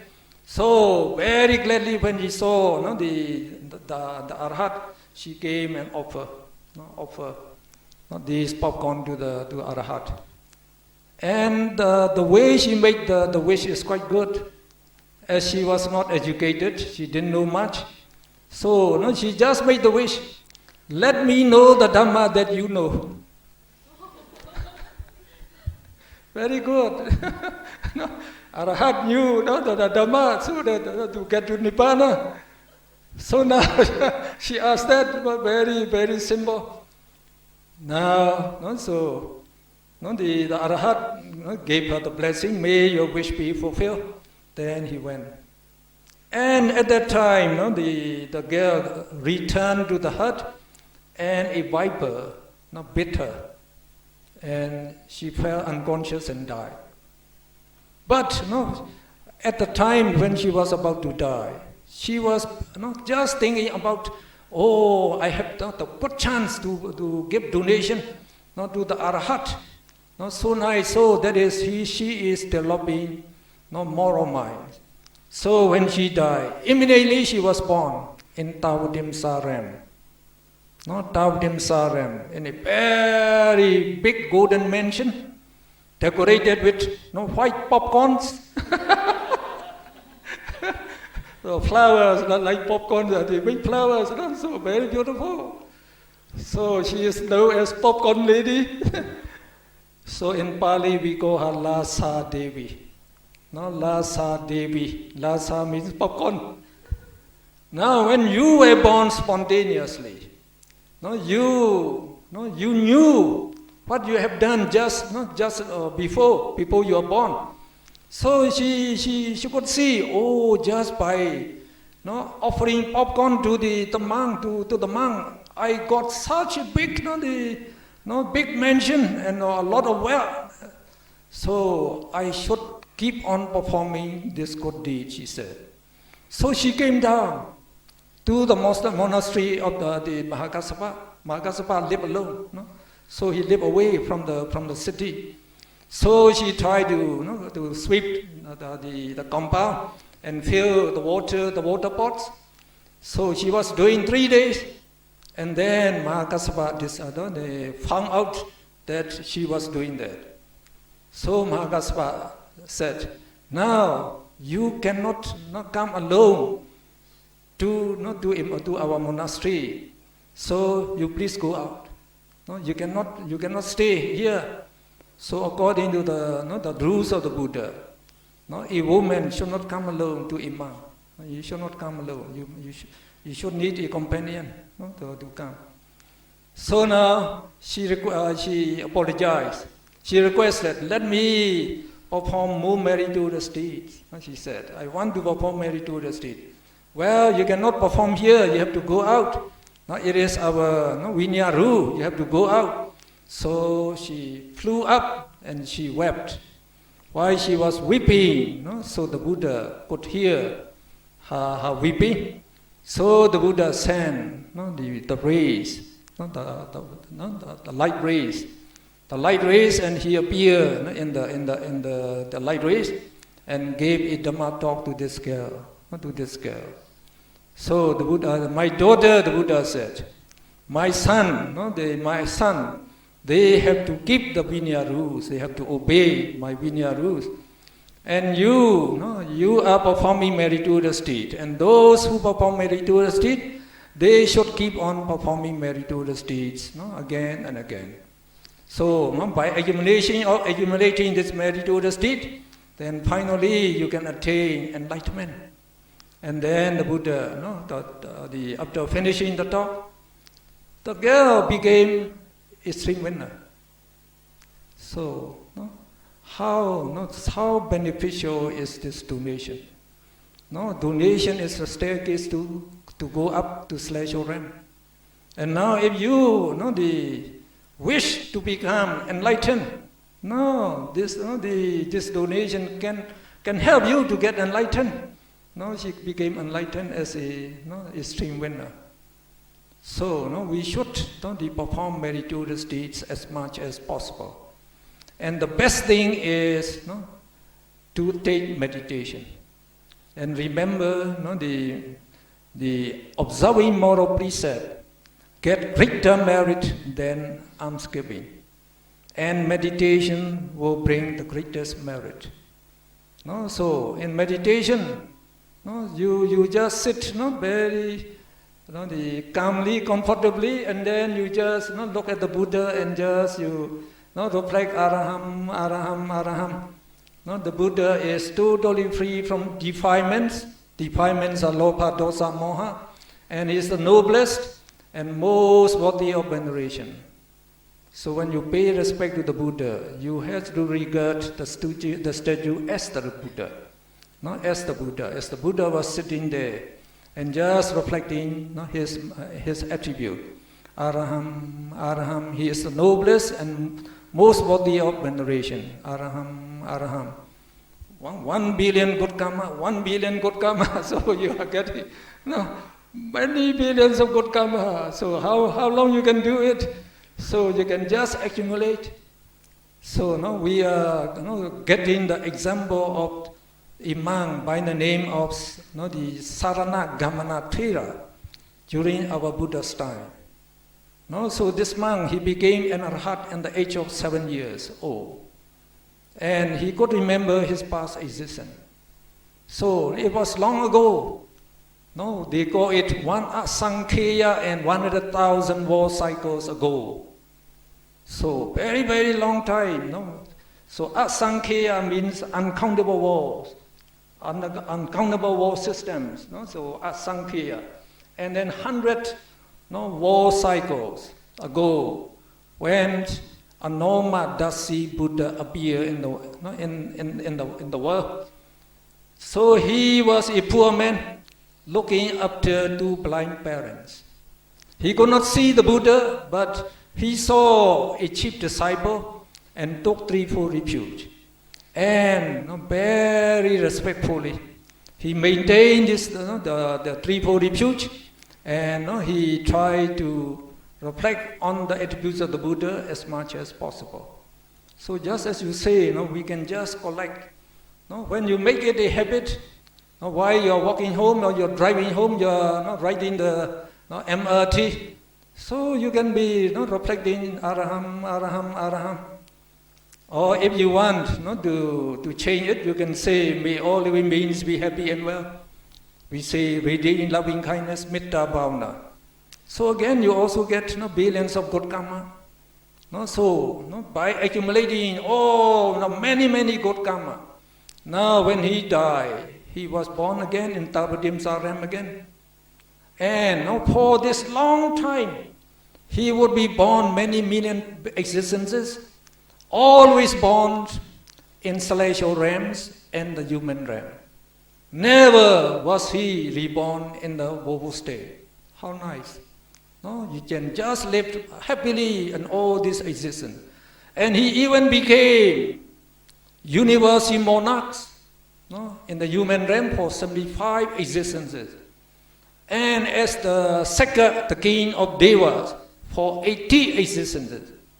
And as ordinary kings for many existences. So that means by reflecting the attribute of the Buddha, you become very powerful. You become the king. You become the king. So very nice. So during the time of our Gautama Buddha, he became a rich man's son. Only at the age of 7 years, he was playing with some friends, and they ran into a monastery. One monk asked them, now the boys, you sit down, you raise your hand. You recite after me, Buddham Saranam Gacchami, Dhammam Saranam Gacchami, Sangham Saranam Gacchami. Just after reciting that, he became an arhat. So that means it's important to plant the seed of merit. Just now, we are saying Araham, Araham, we are saying planting the seed of merit. Now, if you wish to be enlightened because of this meritorious deed, then you will be enlightened very easily. So very nice. So we should take that as example, and then we can accumulate good karma by many billions, very easily. So we can be very sure that we can live very happily for many existences. Oh, the time is almost up now. I have to stop now. Just one more thing. Remember, in our mind, we have many billions of karma, both good karmas and bad karma. So how these karmas bear result is very difficult to understand.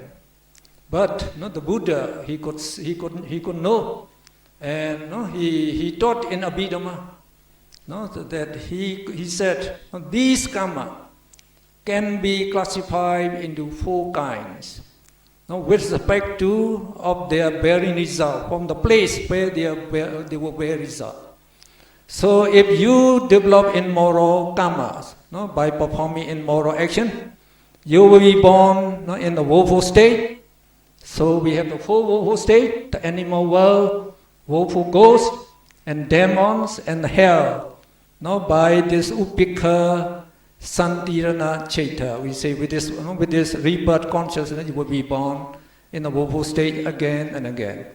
Now, if you can develop this moral mind, we call sense sphere, moral minds, while we are performing this dana, sila, bhavana, we are acquiring this sense sphere moral mind.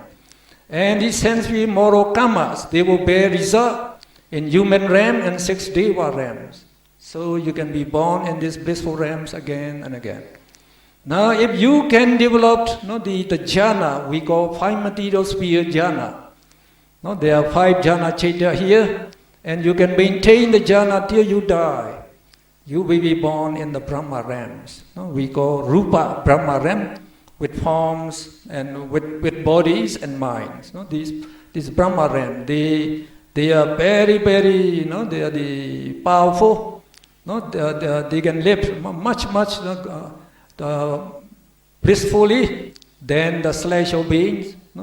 And they can live for many million years, you might say, in terms of war cycles, for say 500 war cycles, etc.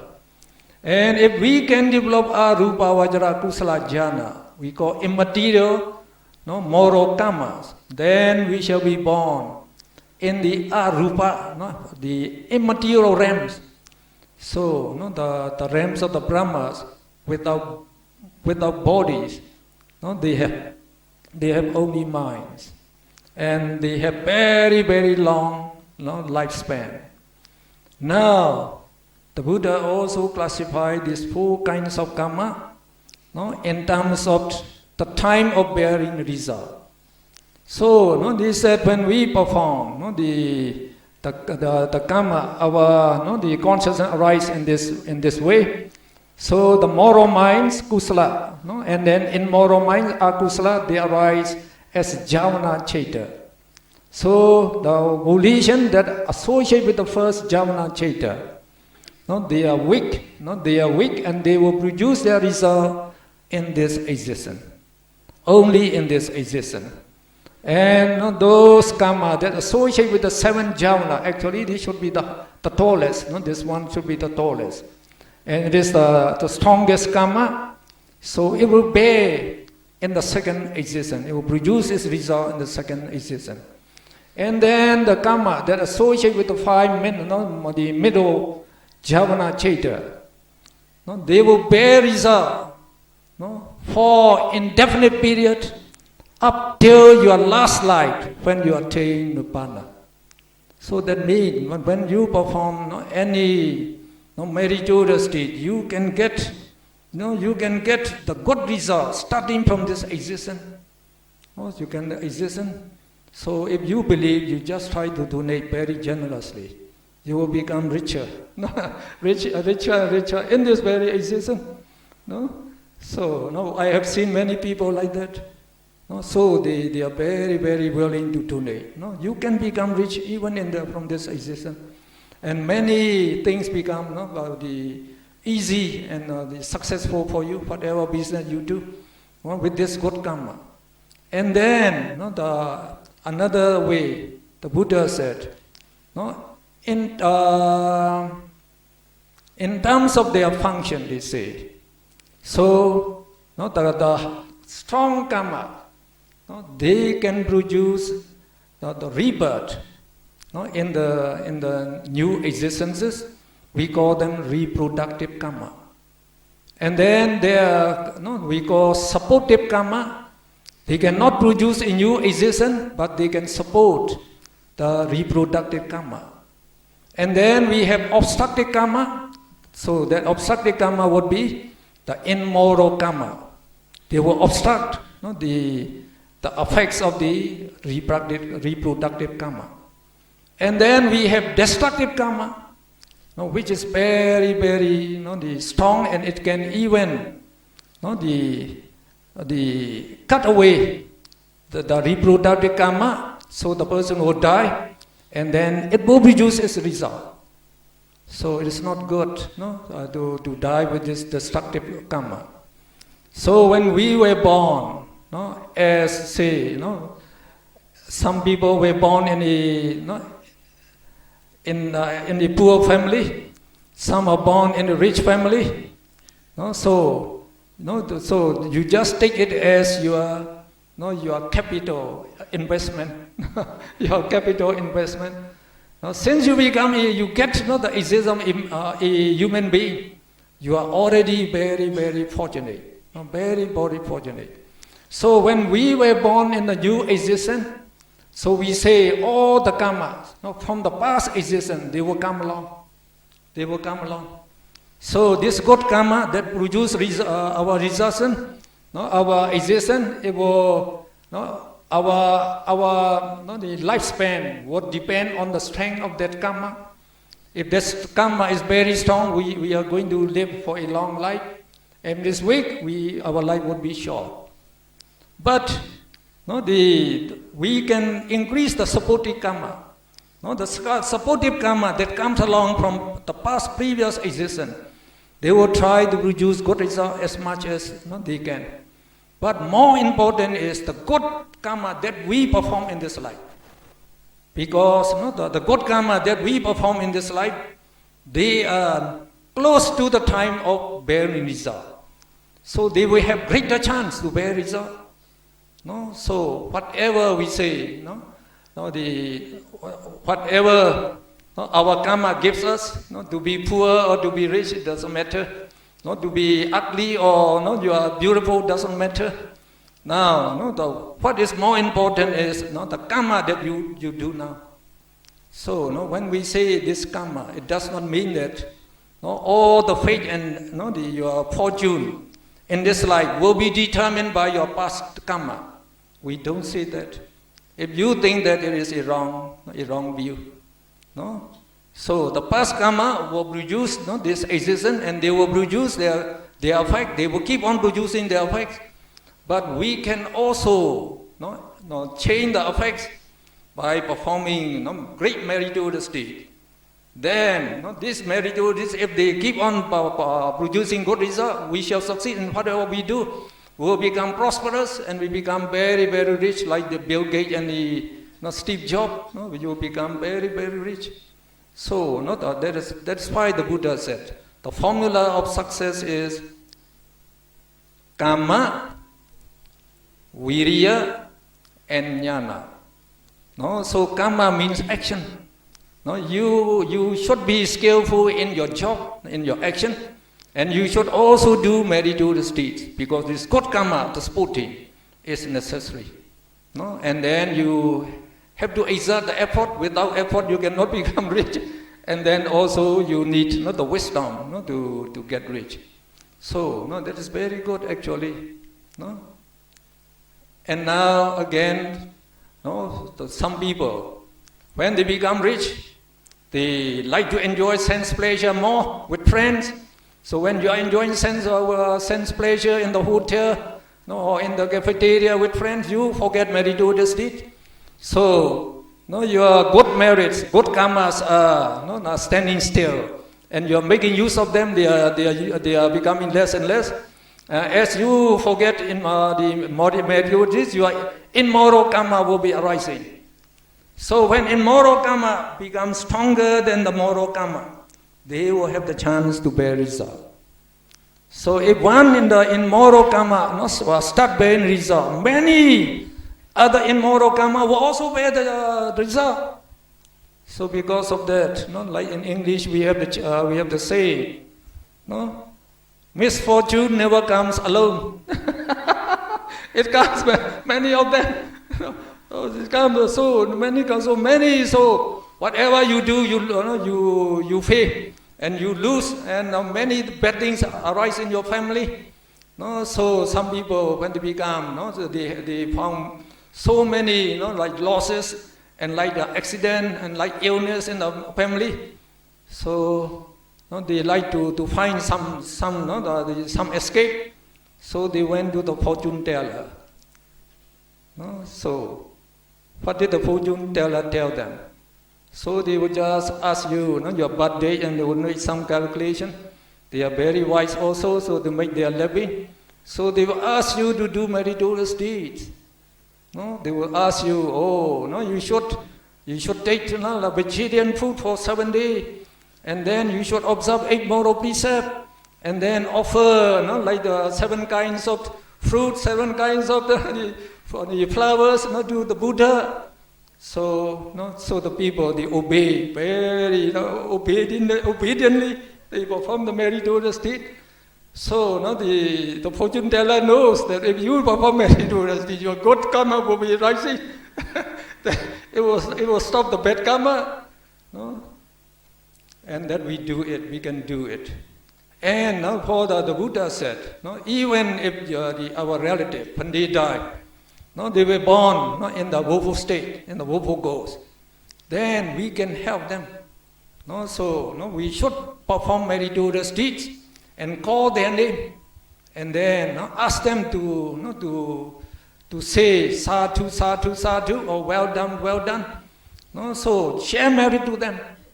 Share merit to them. So if they can say sadhu, then they will get strong good karma. So this strong good karma, it become very strong. Then it can cut off the bad karma that produce the woeful state. Then he would die from the woeful state and reborn as celestial being immediately. So we can help them. You should do that. So many parents, many of your parents, some will need them, will need that. So we should do that.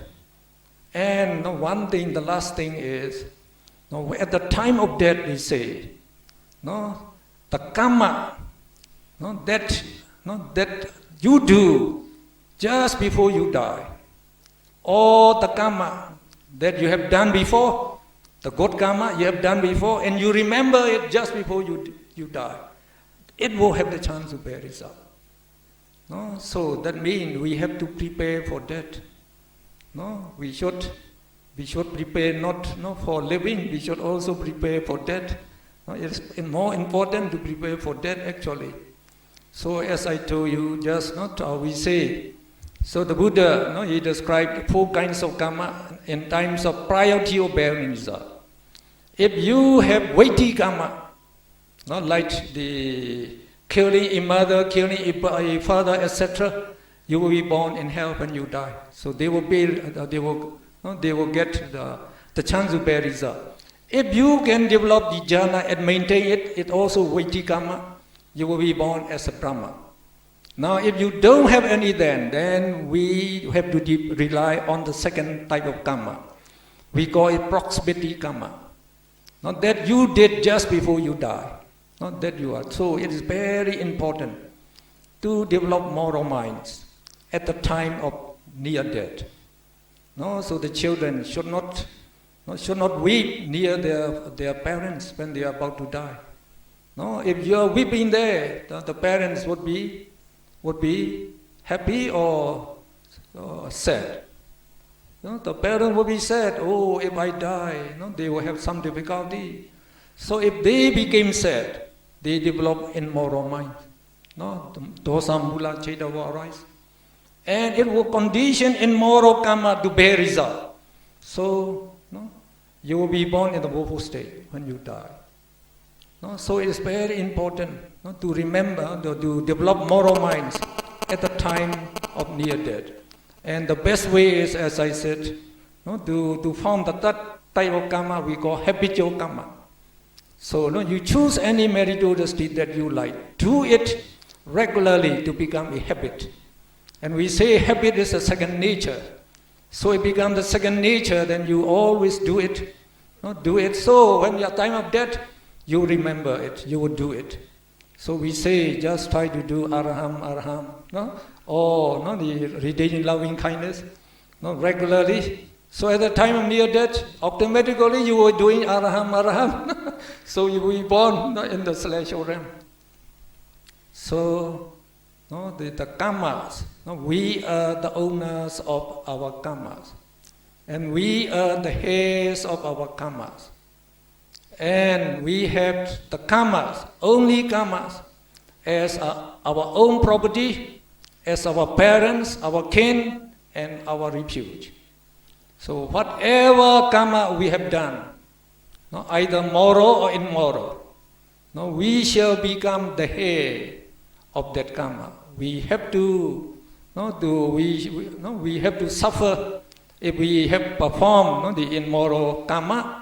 And we shall be blessed if we perform moral karma.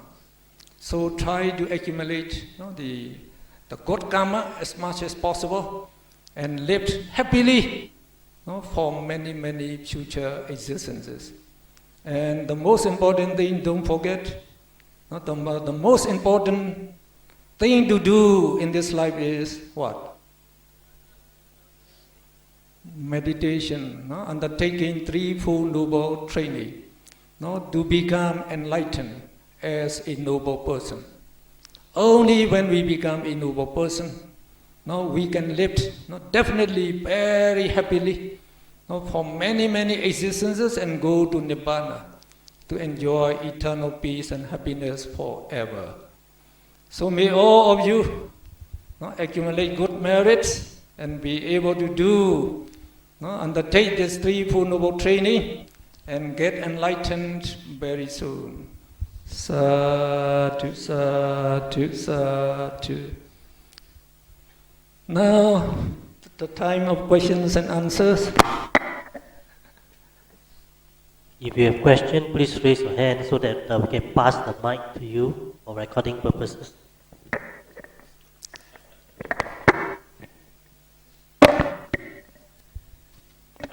Dr. Mehm. Yes. This is the second time I'm with you. Good. Hello, can you hear me? Yes. Firstly, before I ask you, I'd like to wish everybody a happy new year. Everybody be very happy. Yes. So one thing I want to ask is how to see a normal person. We got 4 times normal person. So how to see? You see, when I get from the day, from all the monks, you pay respect to a normal person is very, very good. But how are we going to determine that guy is a noble person? Like Sutapana, Arahat, all these things. So this is one question. And second question, okay, maybe you answer first before I go on. I believe you are Arahat.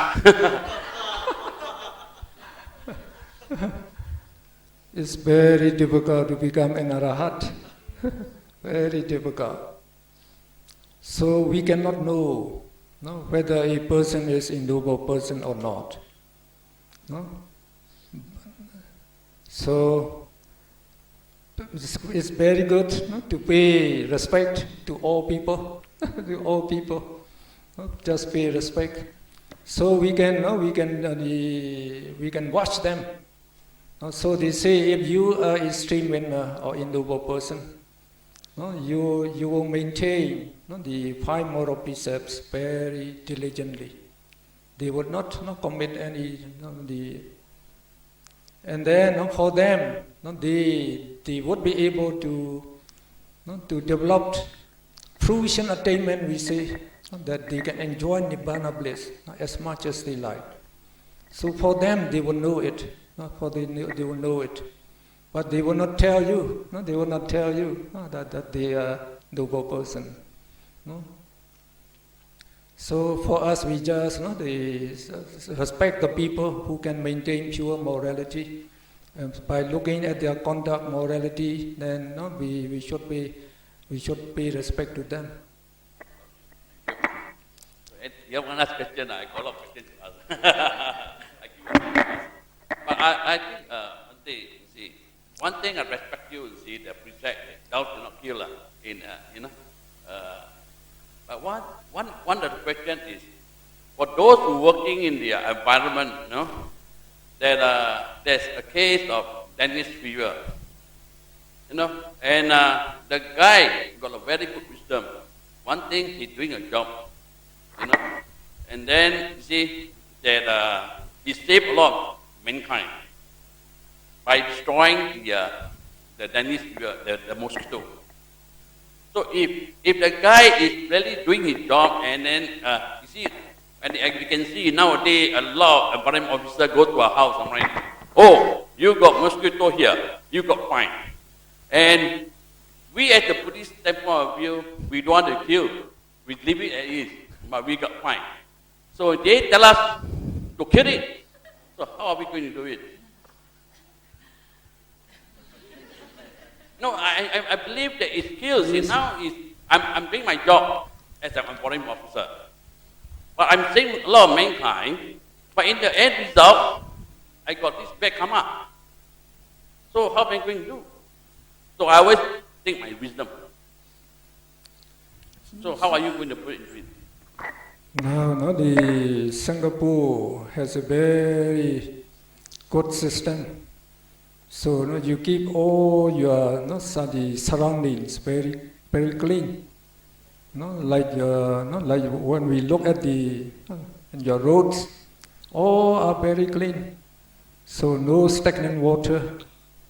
Even if we look at the stream, so no stagnant or no dirty water, no the stagnant water. So we say prevention is better than cure. Prevention is better than cure. So you try to prevent the multiplication, their breeding, their birth. So we just try to eliminate all those things. We don't need to kill them. By killing them, we cannot destroy them, all of them.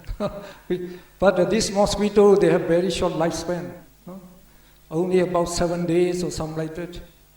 So there are those who are like after their lifespan they would die. So if the no new ones are breeding, then we can eliminate them. That's why the environment you like eliminate this mosquito by prevent them from multiplying. Yes. So, if you are an environment officer, what are we going to do? See, now you are talking about wisdom, I get a lot of wisdom from saving a lot of mankind. But now, if I kill one mosquito, I go back karma. So, really, my friend would like to ask me this question also. How am I going to answer him? So, another... You know what I answer him? Okay, I die better. Hope you can help me. So sometimes when you have you have like unintentionally you have smashed a mosquito die. So don't worry about it very much. So the bad karma, if you have no intention, so that the karma would be not weighty. It cannot produce cannot send you to the bobo state.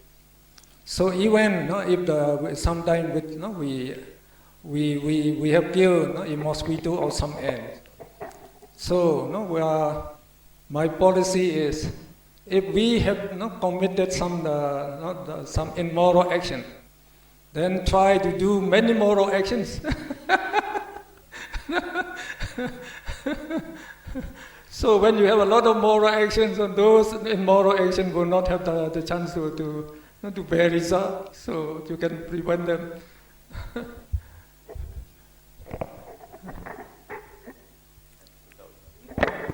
Okay, so other people, you also ask questions?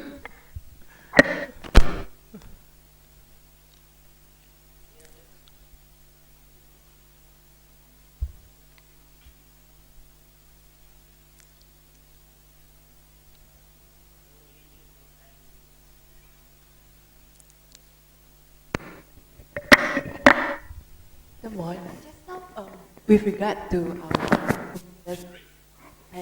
Henry, yeah, he says that, like, and you also mentioned that if you kill mosquitoes or ants, right, to ensure a safer environment for mankind, and then you said to do more moral actions. So is there a direct correlation, like if you kill ants and mosquitoes, you have to save lives, like for example, release life to counteract the killing? Should there be any like correlation or any moral actions will do or meritorious deeds will do? And sometimes when we have done something bad, and to get rid of that bad karma, and sometimes we have to do something that, like you said. For example, a man in one of our towns, so he had his skin being burned. So without any reason, the skin get burned, and he went to the doctor. So the doctor gave him the ointment, all these things, but just temporarily. So the burning is still coming on. And finally he saw a man who could see his past life. Then that man said, "Oh, in your past life, you have burnt a kuti." A kuti is a small hut occupied by some monk in the forest. You have burnt one kuti, and that's why you're getting this burning. So when he said that, then what should you do? He said, "You can donate one kuti." Well, he said, "I'm poor, I cannot donate." Well, in that case, you went to the monastery, and you see there's something to be repaired. Try to repair that. And when he did that, he was cured. He was cured. And like even the sister of our Arahat, who is he? Rohini. So, and Rohini was a princess actually.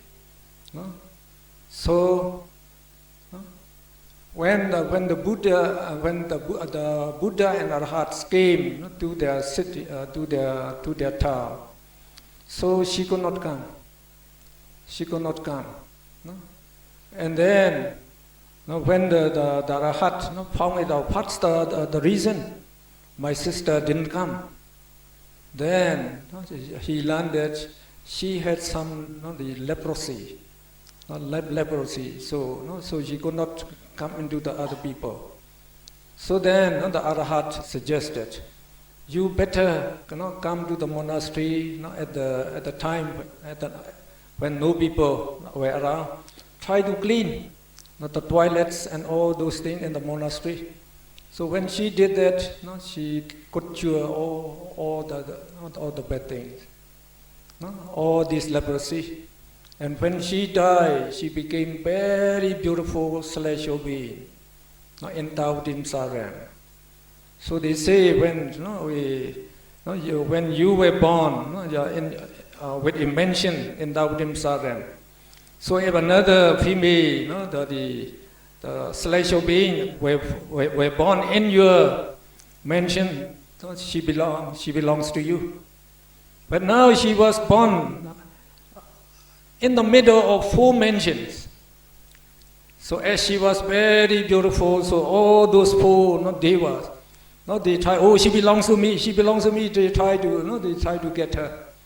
And then finally they cannot decide among themselves. They have to went to the Sekha, no, the Sekha to get the decision. So the Sekha asked them, now would any one of you die if you didn't get her? Well, we would not die, we would not be up to that state. But the Sekha said, I would die if I could not get her. So you please give her to me.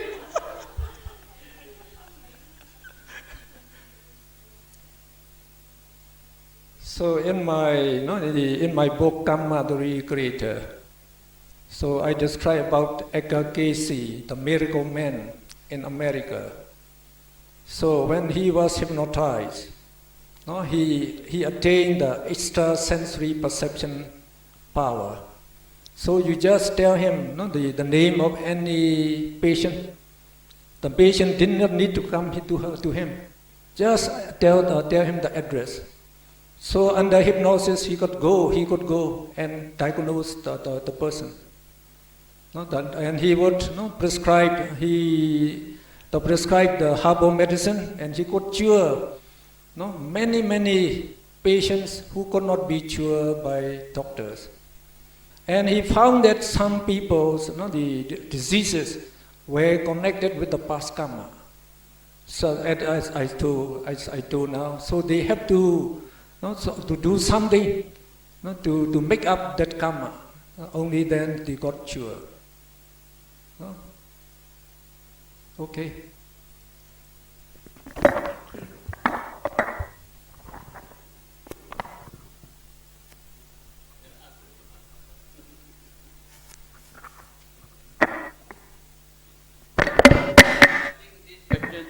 Beneficial to the rest of we are asking for it. Okay. So one thing is our government give us a directive, for those people that we have the directive AMD, Advanced Medical Directive. This manner is when a person is really in hospital, is almost in dead. So now I want to make myself very clear whether I should opt in or opt out for this AMD. Because, see, when I am dented, I give a directive. The color machine, I die. I would donate all my organs to the rest of people. But will I get the bad karma that I can kill myself? It's AMD, Advanced Medical Directive. When you are planted, certified a doctor, then I said, okay, you can color machine, and you can take all my organs, because I cannot die. If I die, the organ no use. I'm still alive. My body is still alive. But I'm going to donate these organs to the rest of the people need my kidney or what. But the question is, if I would to say opt in, opt out, will I commit a bad karma for myself? Because I'm terminating myself. I die. Because I kill myself. Because it's not naturally death to me. So how are you going to put it? See, one thing is I do a very great authorities by donating my organs to those people who are waiting for the organs. You have very good intentions. Yes. Not for that good intention you get good karmas. But for killing yourself. No, not kill myself, because that's detected by the government. That if the person is really no use, no use, because you wait until you die, then your body is really no good, your organ no good, really cannot be transferred. But nowadays, you can donate your organs while you are alive. So let them take your organs, let them operate, and when you die during that time, it's all right, as you have already determined to die. So don't use any drug to kill yourself. Machine. Like in Buddhism, though we are like the very, very ill, and we are going to die, we know that. So like many monks, like the For example, in Sri Lanka, a monk was not tied by the no, they use the string. The string is some plants, not some plant. No? So the thing tied them there, and then just leave them there. And so this monk, when they obey the Vinaya rules very, very diligently, they don't try to cut this string because it is against the Vinaya rule. So, so the Buddha said, so we should even give away our life for the sake of our morality, keeping our morality. So he tried to meditate. And he became an arhat before he died. So and also a monk. He was very, very sick. He could not eat anything, and now he was standing on the feces and urine. So even he was there. So he decided to meditate, and he also became enlightened before he died.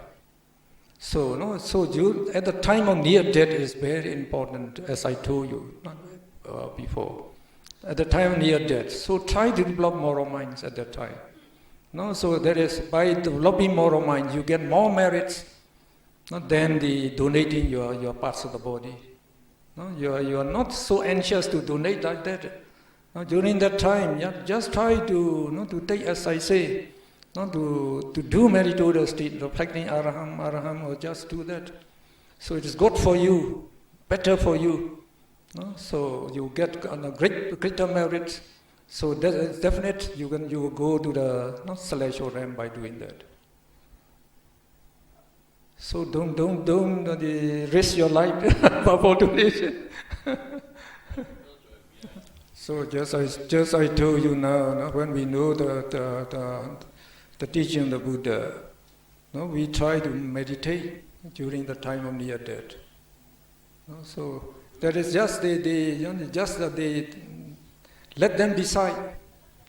If they think they need your organs and they will stop the machine, then it's all right for you. Let them decide, but not yourself. Don't do it.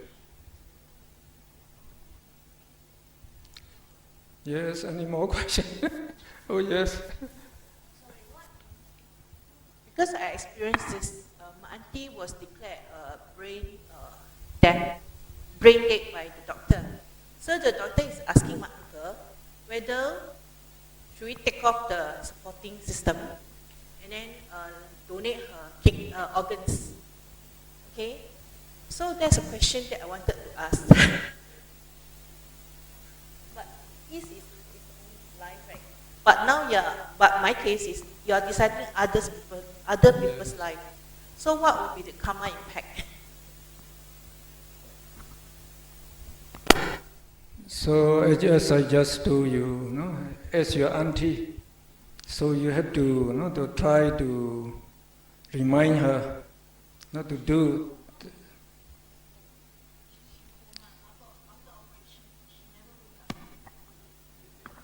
So even that, we try to recite the Buddhas, the like Parita, all these things. So whenever she could hear or not, so if she can hear, so it would be good for her. And then even when she died and she became like woeful ghost, so if we are reciting and she can say sadhu, then she could be good for her, for her. So I think it's not good to recite for others. So not good to recite for others. You should recite for yourself, not for others.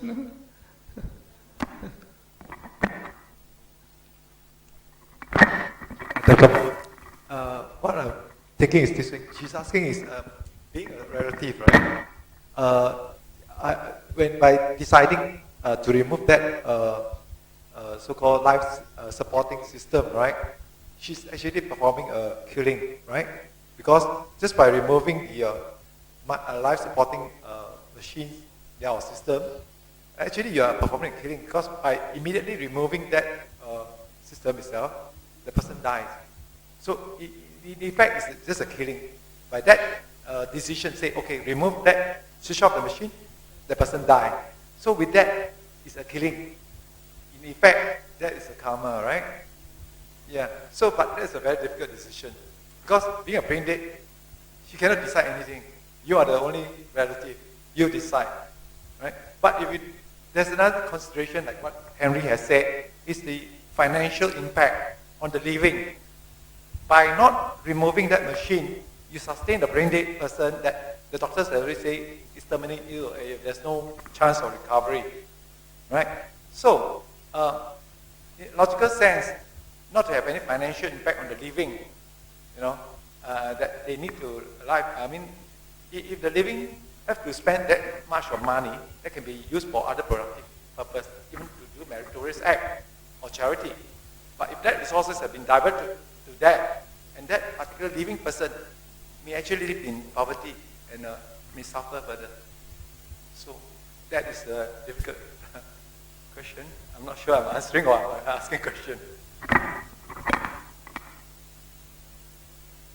So whatever there is, it should not be. You should not be involved in killing.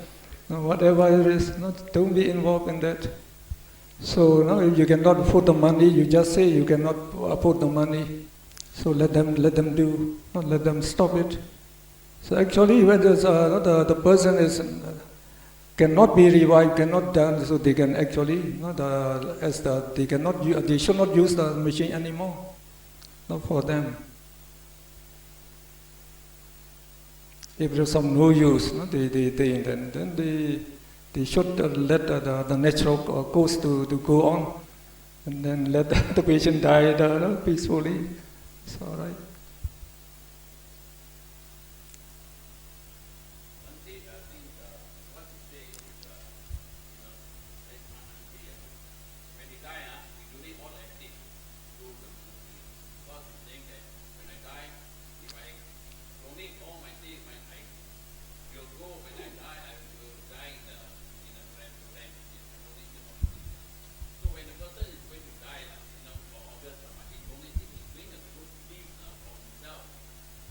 You can donate before you die, actually.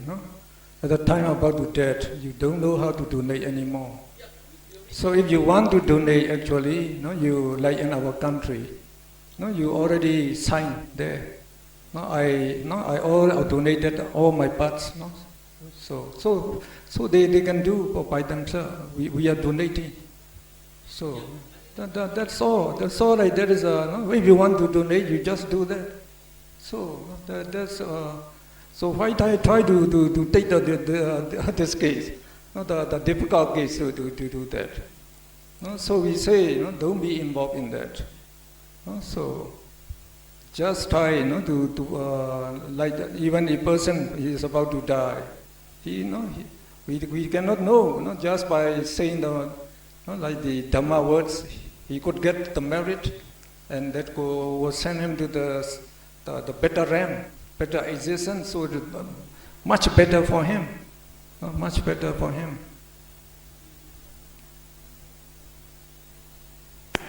So we stop that question.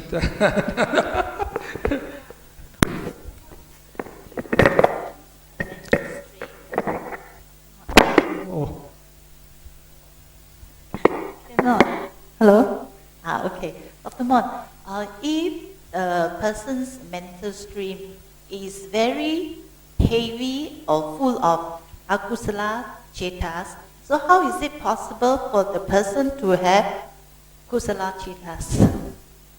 I don't know whether I make myself clear. What I'm saying that if the mental stream is so So much... you mean a person have done many immoral deeds? He had many mental stream, yeah. He had very immoral, great immoral karmas in him. I should think so, yes. And then what he do before he die? No,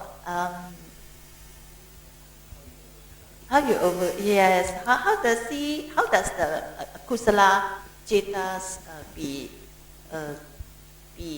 stimulated or generated? So that's what we say, no? Now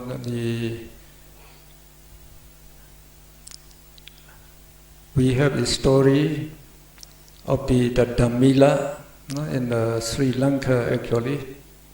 So this man, he had the duty to look over a bridge at night. And in the morning he went fishing every day. He got about 50 fish and gave to the wife. And the wife had to exchange 1/3 with rice, another 1/3 with ghee, and cook the rest for the two of them, the husband and her. So they lived in this way for 50 years. So that means he have done many bad karma, many bad karma. But they have done also good karma. There's a mountain monk who used to come to their house and they to donate food to this monk. And now this man, he became about 70 years old now, so he became very sick and bedridden. He could not, when the monk came, the wife said, "We have nothing to donate to you." Then he asked permission to look at the man. Then he asked the man, "How about your illness? It's getting worse, I'm going to die, I think. Well, in that case, I will admonish you to take 5 precepts. You recite after me." So before we admonish 5 precepts, we give 3-4 refuge first. So he could say only Buddham Saranam Gacchami, Dhammam Saranam Gacchami, Sangham Saranam Gacchami. And then he could not open his mouth anymore. So his eyes also turned white. So then the monk knew that he's going to die. So he went out. And he went on alms round, and when he came back to his monastery, he sat down. Then a man with bright body rays appeared in front of him. So he asked the man, "Who are you?" "I am Damila," he said. "Where were you now?" "I am in the upper Chitu Maharajika realm," he said. "So I came here to thank you for admonishing me, to giving me 3-4 refuge. Because of that, now I was born there." So as I told you, just now, the time of near death is very important. So at that time, even you have done many bad things, if they are not very strong, these bad things are, just like killing the fish are not very strong, the bad karma.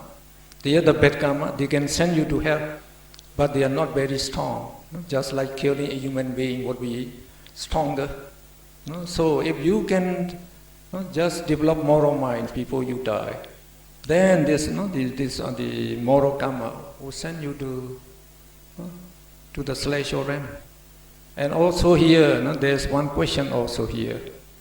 Like the Milinda and Nagasena. The Milinda is the very learned king. So he asked the Arhat, the Nagasena, "Now in your teaching, you said if you kill a fish, you can be born in hell. Now this man killed thousands of fish in 50 years. And just before he died, he took 3-4 refuge, and you said he was born in the celestial realm. I do not believe it," he said. So Nagasena gave the answer. "Well, Your Majesty, if you throw a small stone into a pond, what happened? The stone will sink. If you throw a big stone, what will happen? The stone will sink. Well, the stone, they are denser than water. Whether it's small or big, it will sink. The same thing, this killing karma is the karma that can send you to hell.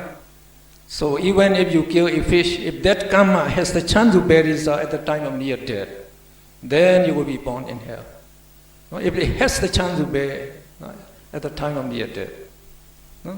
But now, you make a big ship. You make a big ship.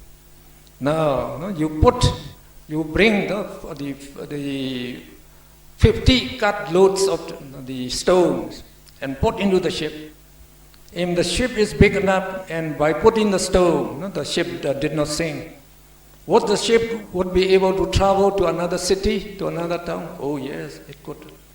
Yes, it's the same, he said. Killing like the fish They are like the small pebbles, not like the pebbles. Now taking the refuge in the Buddha is like building a big ship. No? So all those, like the bad karma, like the millstone, put in the ship, he could go to the celestial realm. So then King Milinda accepted it.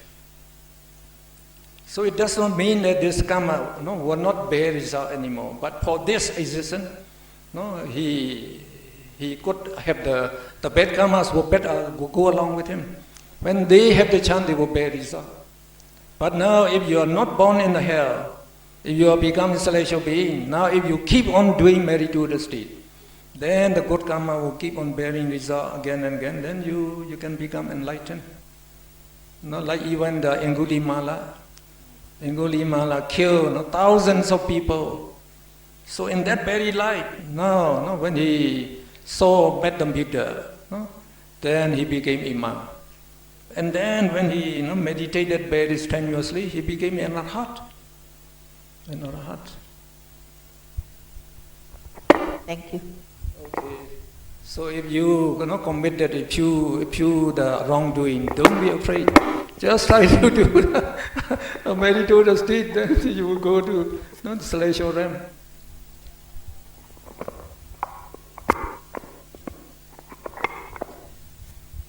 Any other questions? If not, maybe Dr. Mon can lead us in sharing our merits. So we just say prayers. Can you say prayers? So we have some students so they can say Imaya Dhammanu Dhamma Patipatiya Buddham Bujemi Imaya Dhammanu Dhamma Patipatiya Dhammam Bujemi Imaya Dhammanu Dhamma Patipatiya Samgham Bujemi. With our holy practice, which is in accord with the 9 supramundane Dhammas, we pay obeisance to the Buddha, the Dhamma, and the Sangha. Idam me punyam asvekhaya vaham hotu. Idam me punyam Nibbanasa Pacayo Hotu Imam no Punya Bhagam Sabha Sattanam Dima Imam no Punya Bhagam Sabha Sattanam Dima Imam no Punya Bhagam Sabha Sattanam Dima. We share our merits with all sentient beings. May all sentient beings obtain the share of our merits and be well and happy always. Sadhu, sadhu, sadhu.